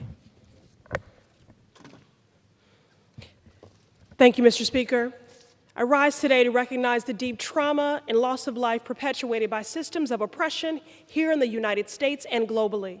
Many times I've stood at this dais and affirmed that our destinies are tied. That was clear when protesters took to the streets in the face of police murders, seeking to build a nation where Black lives matter. That was clear when our democracy and our lives were put at risk by violent white supremacists who shattered glass and broke doors while wearing anti-Semitic phrases on their chests, carrying the Confederate flag, erecting a noose on the West Lawn. That was clear when students protesting to end poverty and oppression in the streets of Bogota were shot dead. That was clear when families kneeling during this holy month at the third holiest site in Islam were met with tear gas, rubber bullets, and hand grenades. Our destinies are tied. As a Black woman in America, I am no stranger to police brutality and state-sanctioned violence. We have been criminalized for the very way we show up in the world. Last summer, when Black Lives Matter protesters took to the streets to demand justice, they were met with force. They faced tear gas, rubber bullets, and a militarized police, just as our Palestinian brothers and sisters are facing in Jerusalem today. Palestinians are being told the same thing as Black folks in America. There is no acceptable form of resistance. We are bearing witness to egregious human rights violations. The pain, trauma, and terror that Palestinians are facing is not just the result of this week's escalation, but the consequence of years of military occupation. In Sheikh Jarrah, the Israeli government is violently dispossessing yet another neighborhood of Palestinian families from homes they have lived in for decades. We cannot stand idly and complicitly by and allow the occupation and oppression of the Palestinian people to continue. We cannot remain silent when our government sends $3.8 billion of military aid to Israel that is used to demolish Palestinian homes, imprison Palestinian children, and displace Palestinian families. A budget is a reflection of our values. I'm committed to ensuring that our government does not fund state violence in any form, anywhere. Many say the conditioning aid is not a phrase that I should utter here, but let me be clear. No matter the context, American government dollars always come with conditions. The question at hand is, should our taxpayer dollars create conditions for justice, healing, and repair? Or should those dollars create conditions for oppression and apartheid? Now, while I hold space for the storied history and unique lived experiences on the ground globally, there is a through line here. And whether we are talking about the militarization of our communities or weapons of war, the question is the same. If our budgets are a statement of our values, what do we value? Whose lives do we value? We have seen footage of Israeli and Palestinian children huddled fearfully while rockets blanket their homeland. No child should live in fear. No child should grow up in the midst of a conflict that robs them of a childhood, and Palestinian children do not have the same protections afforded to them. Without the U.S. exerting pressure on Israel to de-escalate, the explosive situation in Jerusalem is igniting further violence, not just in the city, but beyond. It is clear there is a grave asymmetry of power here. Palestinians do not have a sovereign state and the protections that come with it. Following forceful violence against the Palestinians simply seeking to remain in their family homes, militant groups in Gaza have launched rockets at Israeli cities, resulting in 7 deaths, including a child. In response, the Israeli military has launched severe attacks on Gaza, killing 83 people, 17 of whom are children. This is devastating. The destinies of the Israeli and Palestinian people are tied. Our outrage at the pain, violence, and oppression they face must be clear and unapologetic. Equal outrage for violence perpetrated against all people, and moral clarity when state-sanctioned violence is claiming the lives of innocent mothers, fathers, daughters, and sons.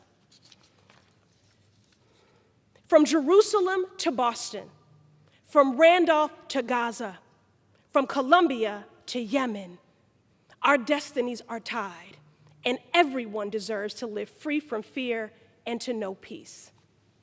Thank you, and I yield to the gentleman from Wisconsin. Thank you very much for those remarks.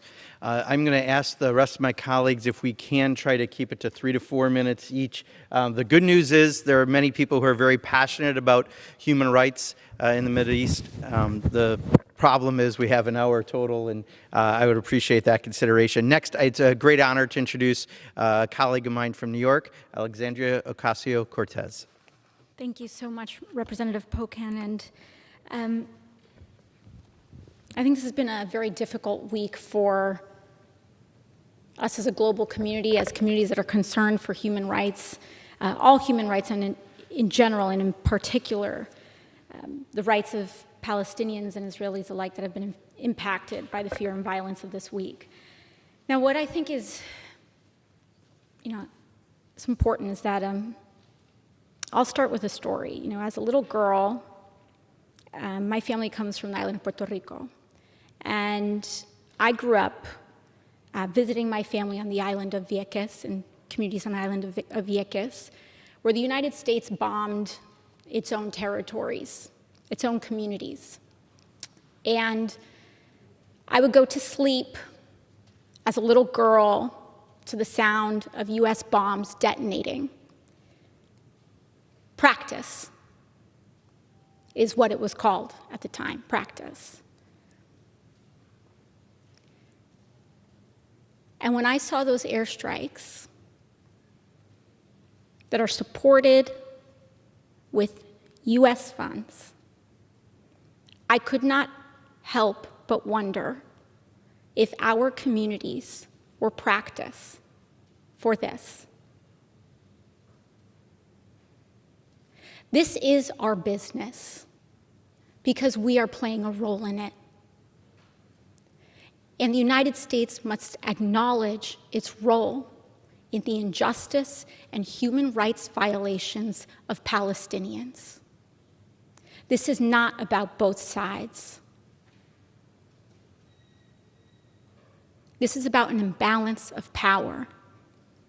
When I first got here in 2019, the Israeli government refused to admit 2 members of the United States Congress, Rashida Tlaib and Representative Ilhan Omar, into the country. Banned members of this very body because of who they were. Said it was a sign of weakness. We have to have the courage to name our contributions. And sometimes I can't help but wonder if the reason we don't do that, if we're scared to stand up to the incarceration of children in Palestine, is because maybe it'll force us to confront the incarceration of children here on our border. If by standing up to the injustices there, it will prompt us to stand up to the injustices here. We have a responsibility. And if we have historically said and committed to a role as an honest broker, then we must fulfill that role. That means we have to be honest with ourselves, with what our aid supports. We have to be honest and ask ourselves questions like why we are using our veto power and the UN Security Council in preventing statements from being released about concerns for this violence alike.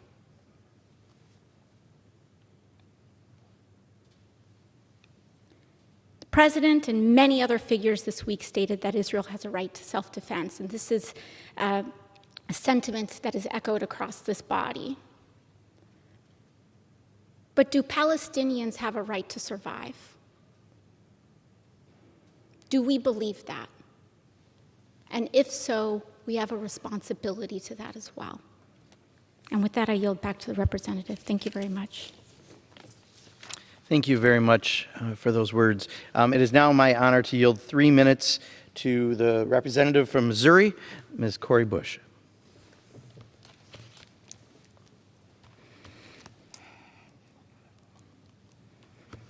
All right. Thank you. Thank you, Mr. Speaker. St. Louis and I rise today in solidarity with the Palestinian people and in memory of our brother, Bassem Masri, a Ferguson activist who was with us on the front lines of our uprising for justice following the police murder of Michael Brown Jr. Bassem was a St. Louis Palestinian. Bassem also lived in Jerusalem, Palestine. Bassem was one of us. He showed up ready. As a Palestinian, he was ready to resist, to rebel, to rise up with us as our St. Louis community mourned Mike Brown Jr.'s state-sanctioned murder, and as we demanded an end to the militarized police occupation of our communities. Palestinians know what state violence, militarized policing, and occupation of their communities look like. And they've lived that reality of having to go through checkpoints while trying to live their lives. They know this reality and the reality of so much more. So when heavily militarized police forces showed up in Ferguson in 2014, Bassem and so many others of our St. Louis Palestinian community, our Palestinian siblings showed up too. I remember sitting in a circle on the grass near where Michael Brown Jr. was murdered, and I remember them describing to us what to do when militarized law enforcement shot us with rubber bullets or when they tear gassed us. I remember learning that the same equipment that they used to brutalize us is the same equipment that we send to the Israeli military to police and brutalize Palestinians. I remember Bassem putting his life on the line with us. I remember him live streaming for the whole world to see our struggle. I remember our solidarity, and I remember the harassment, the extortion, the brutalization he faced for resisting with us. That harassment, that extortion, that brutalization by a heavily armed militarized presence in our community, that's what we fund when our government sends our tax dollars to the Israeli military. St. Louis sent me here to save lives. Bassem's loved ones and his community, our St. Louis community, sent me here to save lives. So that means we oppose our money going to fund militarized policing, occupation, and systems of violent oppression and trauma. We are anti-war, we are anti-occupation, and we are anti-apartheid, period. If this body is looking for something productive to do with $3 million, instead of funding a military that polices and kills Palestinians, I have some communities in St. Louis City and in St. Louis County where that money can go, where we desperately need investment, where we are hurting, where we need help. Let us prioritize funding there. Prioritize funding life, not destruction. So today, we remember Bassem. We remember his resistance in the face of militarized police occupation as a St. Louisan and a Palestinian. We lost him to a health crisis, but we remember his words today. Until all our children are safe, we will continue to fight for our rights in Palestine and in Ferguson. We stand with you in solidarity. Thank you. Thank you. May I inquire on how much time we have left? The gentleman has 13 minutes. Great, thank you very much. I would like to yield 3 minutes to a great colleague and mentor of mine, Representative Jan Schakowsky from Illinois.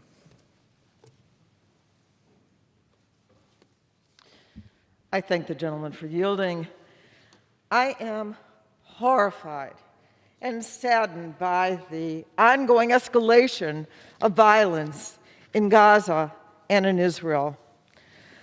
We have now seen over 1,800 rockets being fired indiscriminately at Israel's citizens who are now fleeing for their lives. Yes, I believe that Israel does have a right to defend herself.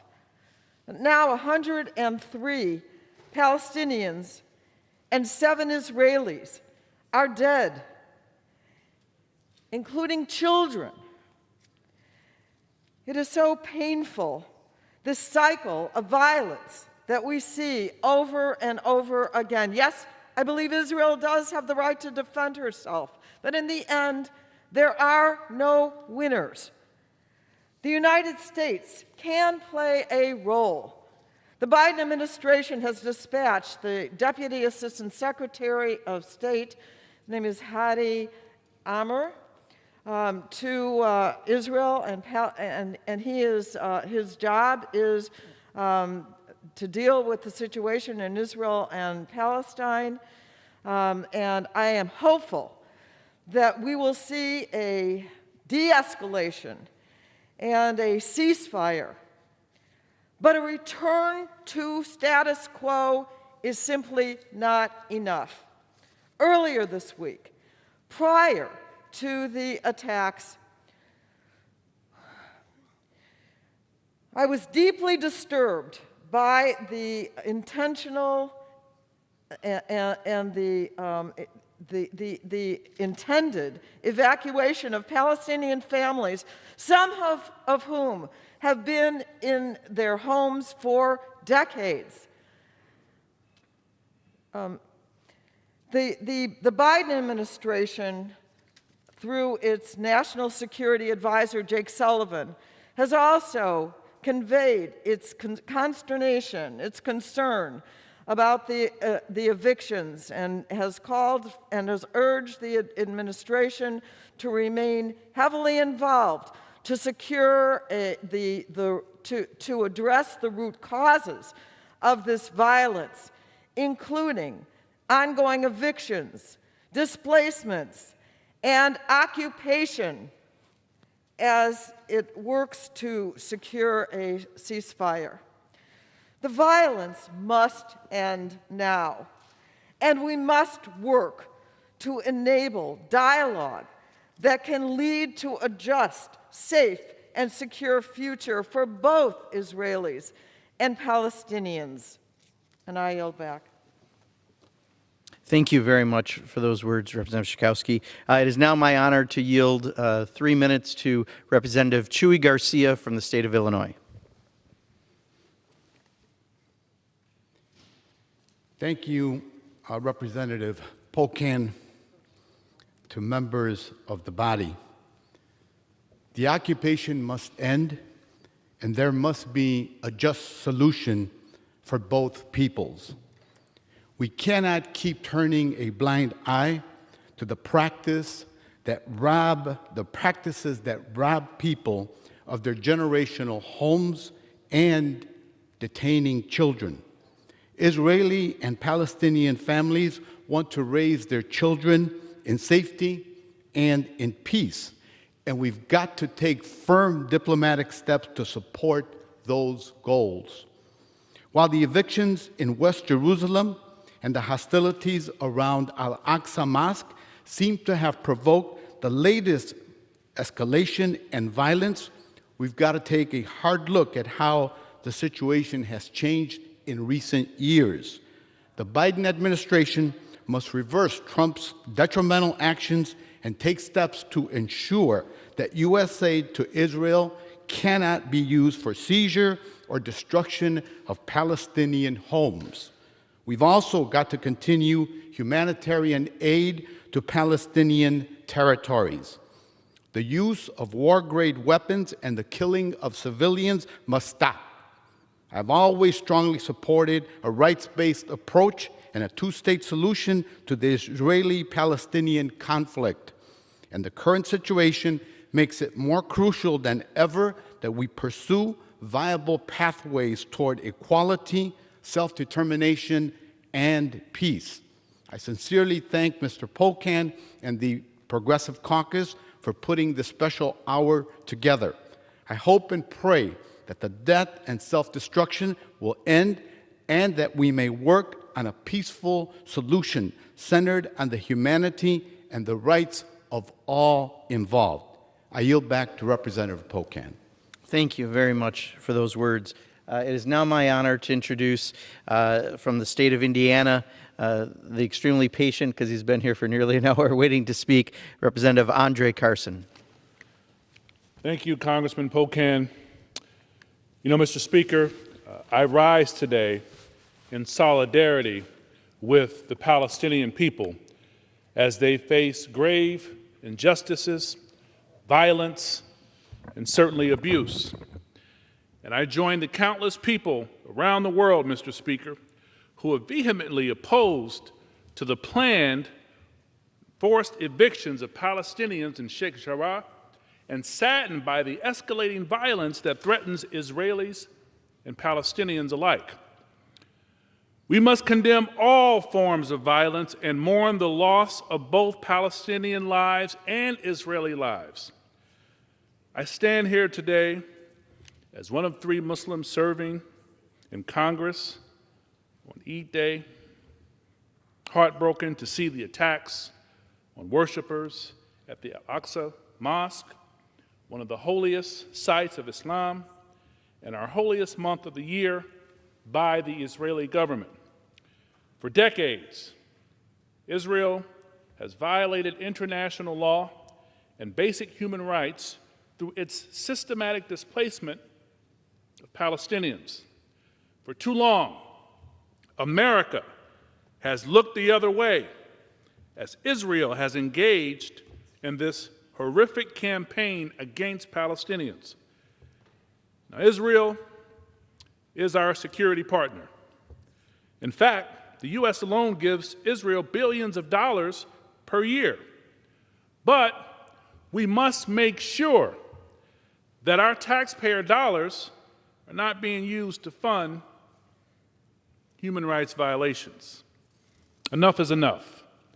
America has a moral obligation to use our influence to protect the victims of human rights violations, including the Palestinian people.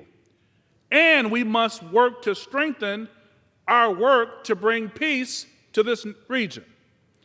This is our moral responsibility to do the right thing. It's not about Jews versus Muslims or Israel versus its neighbors. It's about right versus wrong. And let me be clear, Israel's decade of forced displacement is wrong. That's why we're working hard in Congress to make things right. Our American government must enforce international law and our own foundational principles. And our allies, like Israel, must be held accountable for human rights violations. Now, we're going to keep working hard in Congress to pass much-needed legislation that achieves accountability, equality, and justice for all. America is great, powerful, probably the greatest nation in recorded history, but America's complex. It's a complicated work in progress.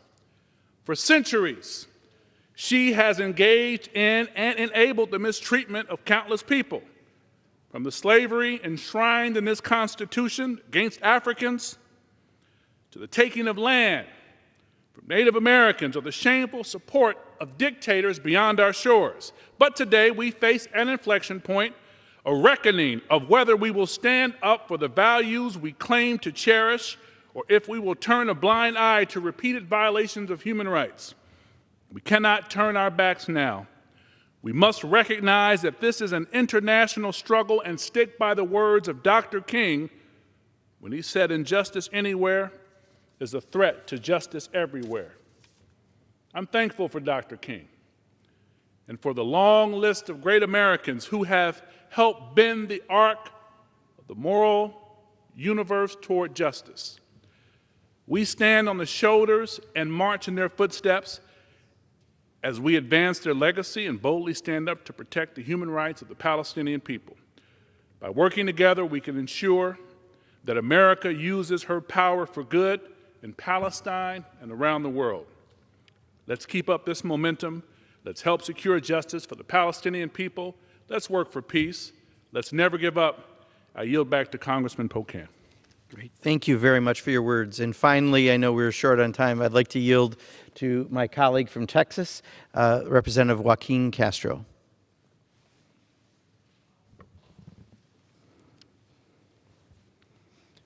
Thank you, Mr. Speaker. And I rise today with grave concern about the ongoing violence in Israel and Palestine. The events of the last week and the deaths of so many Israeli and Palestinian civilians, including many children, are heartbreaking. My condolences to their families, and my thoughts are with those in Israel and Gaza who continue to live in fear. Rocket attacks by Hamas and other militant groups that intentionally target civilians are, of course, reprehensible, and I condemn them unequivocally. The escalation of violence is not in the interest of Israelis or Palestinians, but only extremists that thrive on conflict. The Biden administration needs to call on the Israeli government to agree to a ceasefire and put pressure on Hamas to do the same. I have consistently supported security assistance to Israel and voted to fund the Iron Dome, which is saving lives as we speak. Yet Israel's disproportionate response to Hamas's attacks, destroying entire buildings and public spaces, is exacerbating this horrible cycle of violence. These airstrikes, which have already resulted in the deaths of civilians and at least 38 women and children, must stop. We need a ceasefire now, and the United States must help bring one about. Beyond stopping the immediate violence, the United States must also urge Israel to support the creation of a Palestinian state, the only way to end this cycle of violence for good. The status quo of occupation and creeping de facto annexation is unjust and not sustainable. The forced eviction of Palestinian families in East Jerusalem are wrong. And it's not the first time that events like we saw last week in Sheikh Jarrah. Prime Minister Netanyahu's right-wing government. Can I get 30 more seconds? I think if you can squeeze it out, because it's the end of our hour. Sure. And time has expired. I'll just wrap up by saying that I hope and pray for peace. I want to thank my colleague, Rashida Tlaib. I think part of what's been missing in this Congress is hearing from Palestinian voices. I yield back. The gentleman's time has expired. Okay.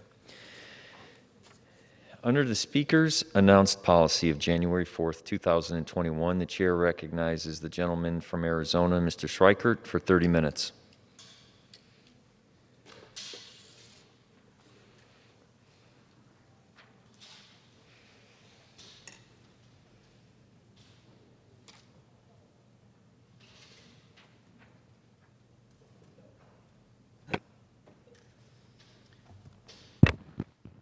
Thank you, Mr. Speaker. Tonight I'm going to actually try to do something that's a little tricky, but I'm going to first sort of explain the theme, and then I'm going to sort of walk through some of the backup material.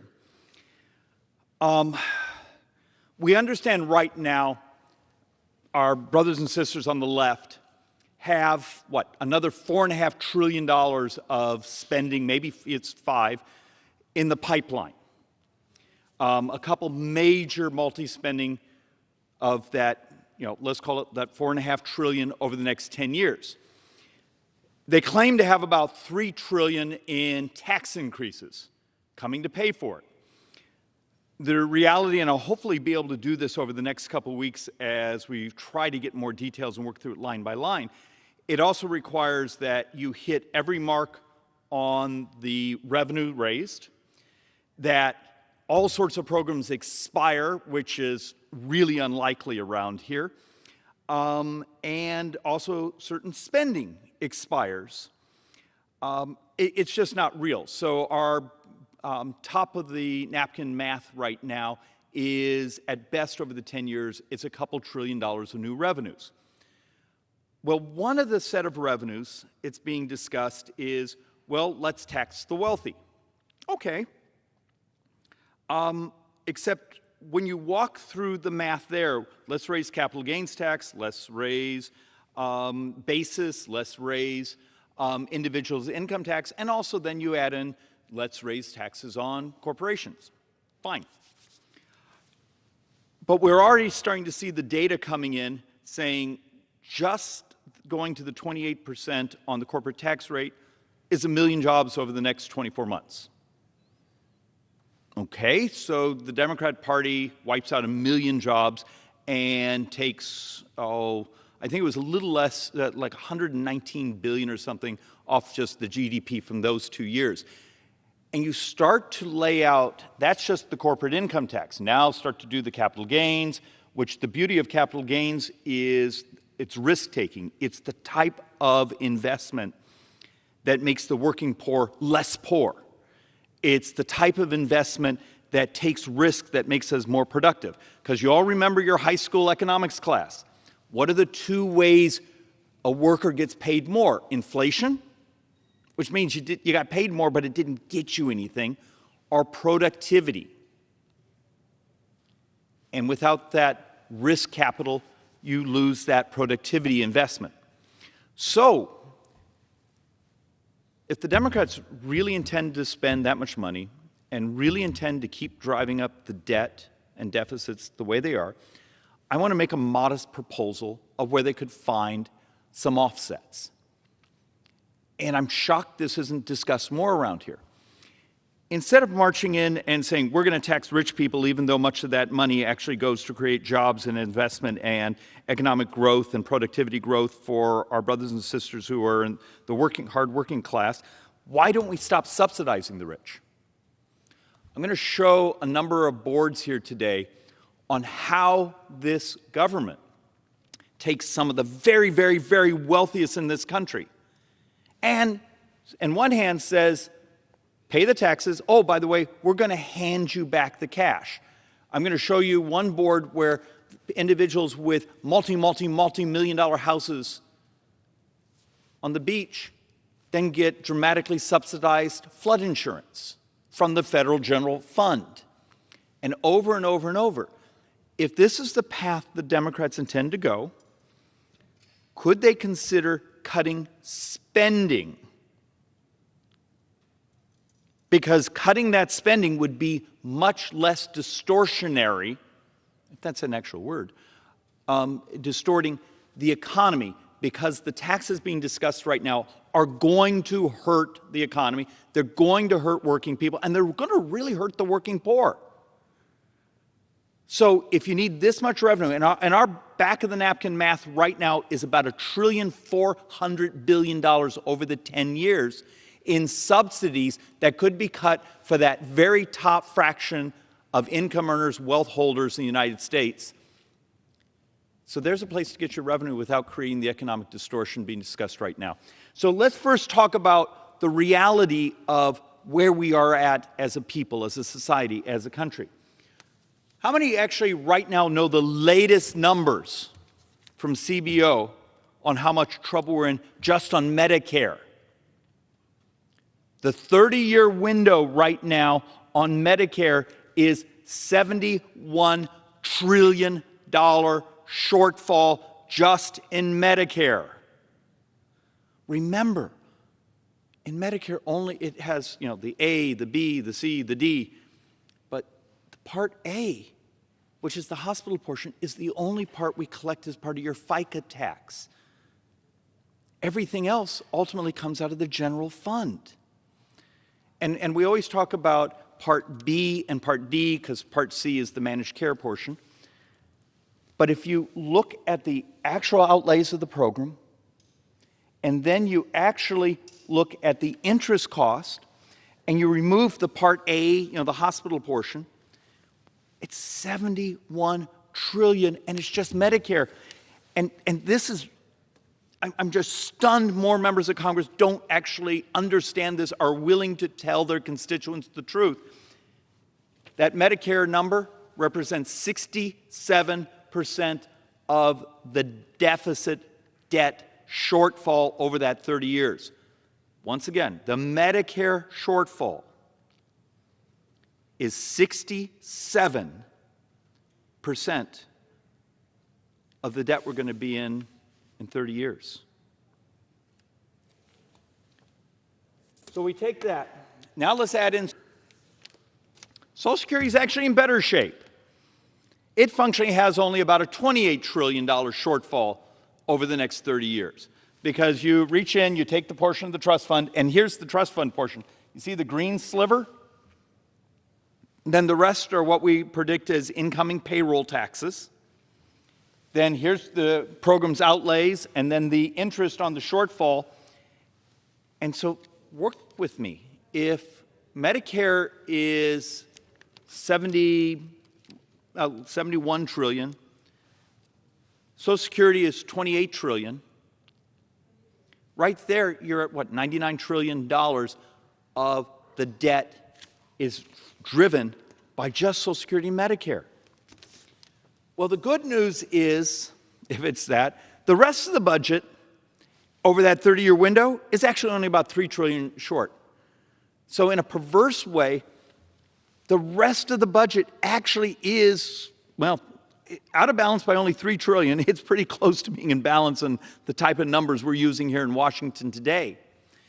So there should be just a fixation if this body actually cared about retirement security, cared about the future, cared about everyone from my 5-year-old daughter who's going to be paying these taxes to hopefully myself who will be receiving some of these benefits. We actually cared. There should be an absolute fixation on these numbers. Instead, there's a fixation here on spending more money. And spending money that we can show you actually is going to shrink the economy and unemploy a lot more Americans. It's hopefully more trying to speak as an economist with some passion. If you actually look at post-tax reform, post some of the regulatory rationalization, some of the, and maybe some good luck, if you look at 2018, 2019, that should be the goal, to get back to what was happening in the economy in those years. Because if you take a look, after the tax reform, workers and were receiving substantially larger portion of the value of that tax reform. It was substantially a miracle, but I want to show you one of my favorite slides here. If you look at the number of Americans in 2018, 2019 that were in poverty, you do realize we had a couple of the lowest years, actually the lowest years in history of our brothers and sisters, our fellow Americans in poverty. If you look at the lines for African Americans, Hispanics, Anglos, this is supposed to be the goal. You do understand that we had the couple of years where income inequality dramatically shrank, and it didn't shrink because rich people were getting less rich. It shrank because poor people, particularly the working poor, were getting less poor, and fairly dramatically less poor. And here's actually maybe a perverse reason the left is fixated on wanting to, in one hand, raise the taxes on the wealthy, and on the other hand, hand them a bunch of subsidies. Well, there's also a very ugly political reason. When you hand people subsidies, maybe they help your campaign, maybe they pay attention to you. But if you actually take a look at 2013 to 2016, see the orange bar here? That was the gain of wealth of the wealthy. The blue, the poorest portion of Americans. The income inequality gap under those Obama years actually grew dramatically. The rich did get richer. The poor did get poorer. When Republicans provided tax reform, when we actually cleaned up much of the regulatory system, you know what happened? The value of working people's labor went up fairly dramatically. And our brothers and sisters, who we refer to often as blue collar, the working poor, they actually got substantially wealthier. Their income, their labor became much more valuable. And the rich didn't even keep close. It was like 3 times the differential. So when someone tells you during the last administration, well, the rich were getting richer and the poor were getting poorer, they're lying to you. They're just not actually looking at the math. It turns out tax reform, regulatory reform, actually made the poor much less poor. It didn't shrink the pie. It actually made prosperity across the country. And then we hit this damn virus. So we look at the brilliance of what we've done in this last year,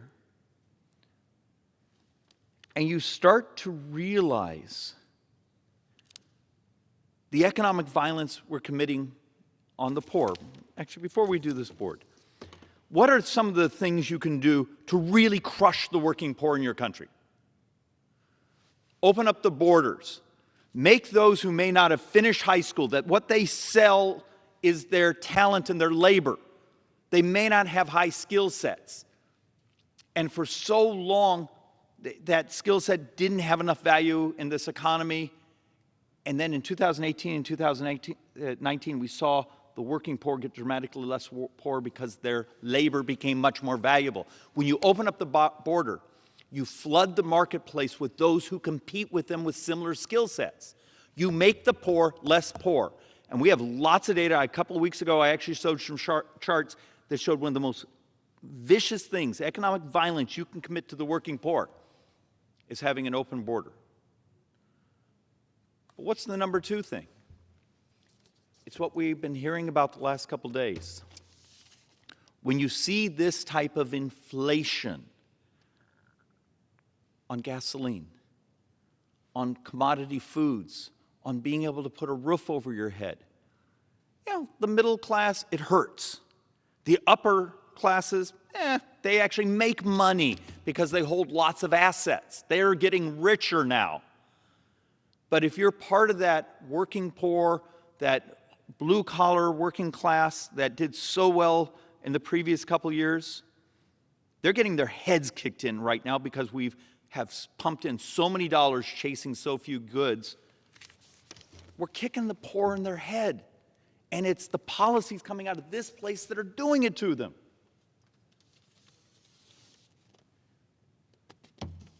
And yet, the third leg of how you make the poor less poor is work, that attachment to the value of their labor that businesses, concerns, others that need them, that help them raise their skill sets, that help them build their seniority.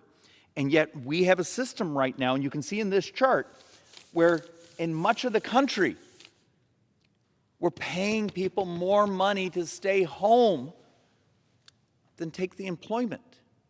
And you do realize right now you may be a hero if you're a member of Congress and you've been voting to do this enhanced unemployment benefits.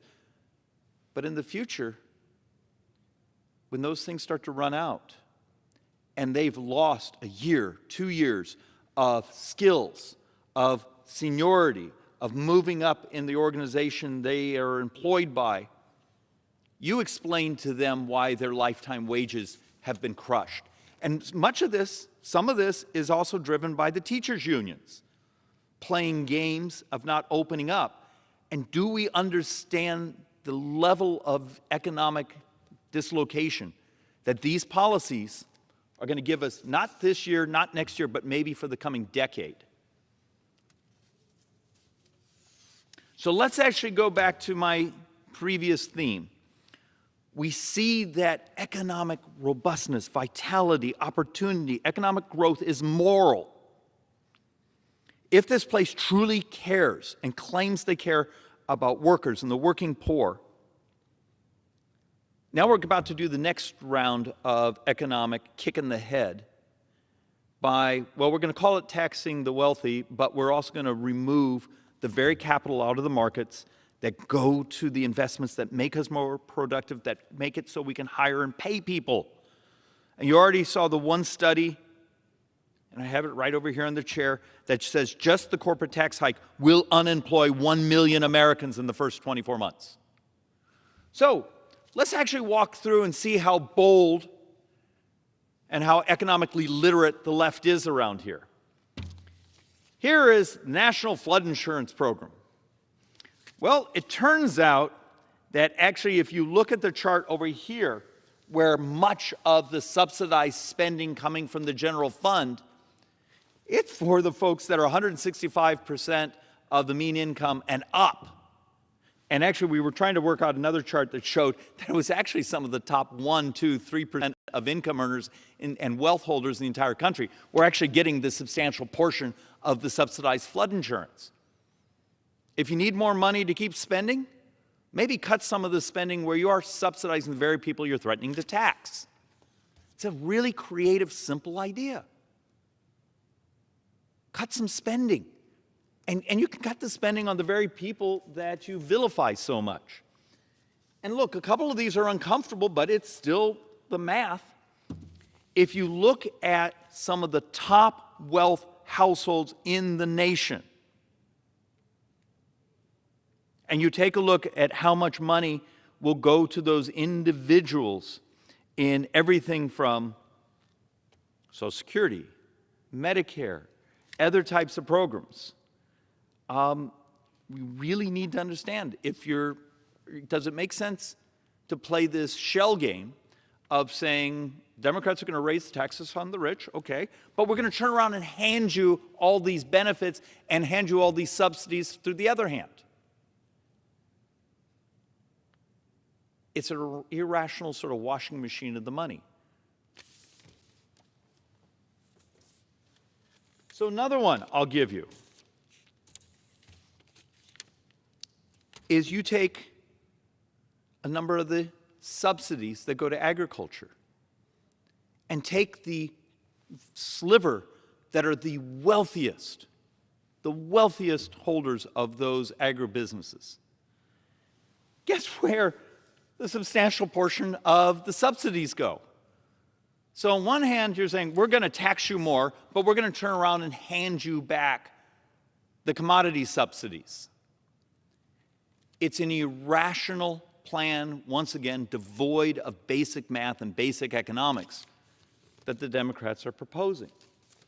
And who knows, maybe it's great politics saying we're going to tax the rich. I mean, we see the polling. Many of the Republican base aren't particularly thrilled. We know the Democrat base vilifies them, even though that's where much of the left actually gets their money. But it's just bad economics. Do we want to step back into the days when, for great politics, we did things that truly crushed the workers, the working poor in this country, by making the economy smaller than it should be, slowing down economic growth, but slowing down also those investments that make us more productive, that make it so we can pay our brothers and sisters more. So my challenge to the left is, we've been working up the numbers now for a couple of weeks. Brian Riddell of the Manhattan Institute has a great article that's about to be published, walking through lots of these numbers. Take it for your consideration. Brian's number is about $1 trillion of subsidies that go to the rich. Our number is about $1.4 trillion over the 10 years that go to the rich. We've added in flood insurance and a couple other programs that we thought about. But the last part of this thought experiment, you're telling me it's absolutely ethical that saying on one end, I want to tax these folks more, but oh, by the way, here's your subsidy to buy your electric car. Here's your subsidy to buy the solar panels. Here's your subsidy to have a multi-million-dollar house in a flood zone. Here's your subsidy. This is irrational economics. It's irrational policy. And the only reason a political party would continue to support it is they understand it's the shiny objects that gets used for additional political support. And that's a cynical, dark thing for our friends on the left to continue to do. So that's my thought experiment for this evening. We're going to try to add some more detail on these numbers over the coming weeks. And with that, Mr. Speaker, we'll yield back to you. Gentleman yields back. Pursuant to Section 11B of House Resolution 188, the House stands adjourned until 9 a.m. tomorrow.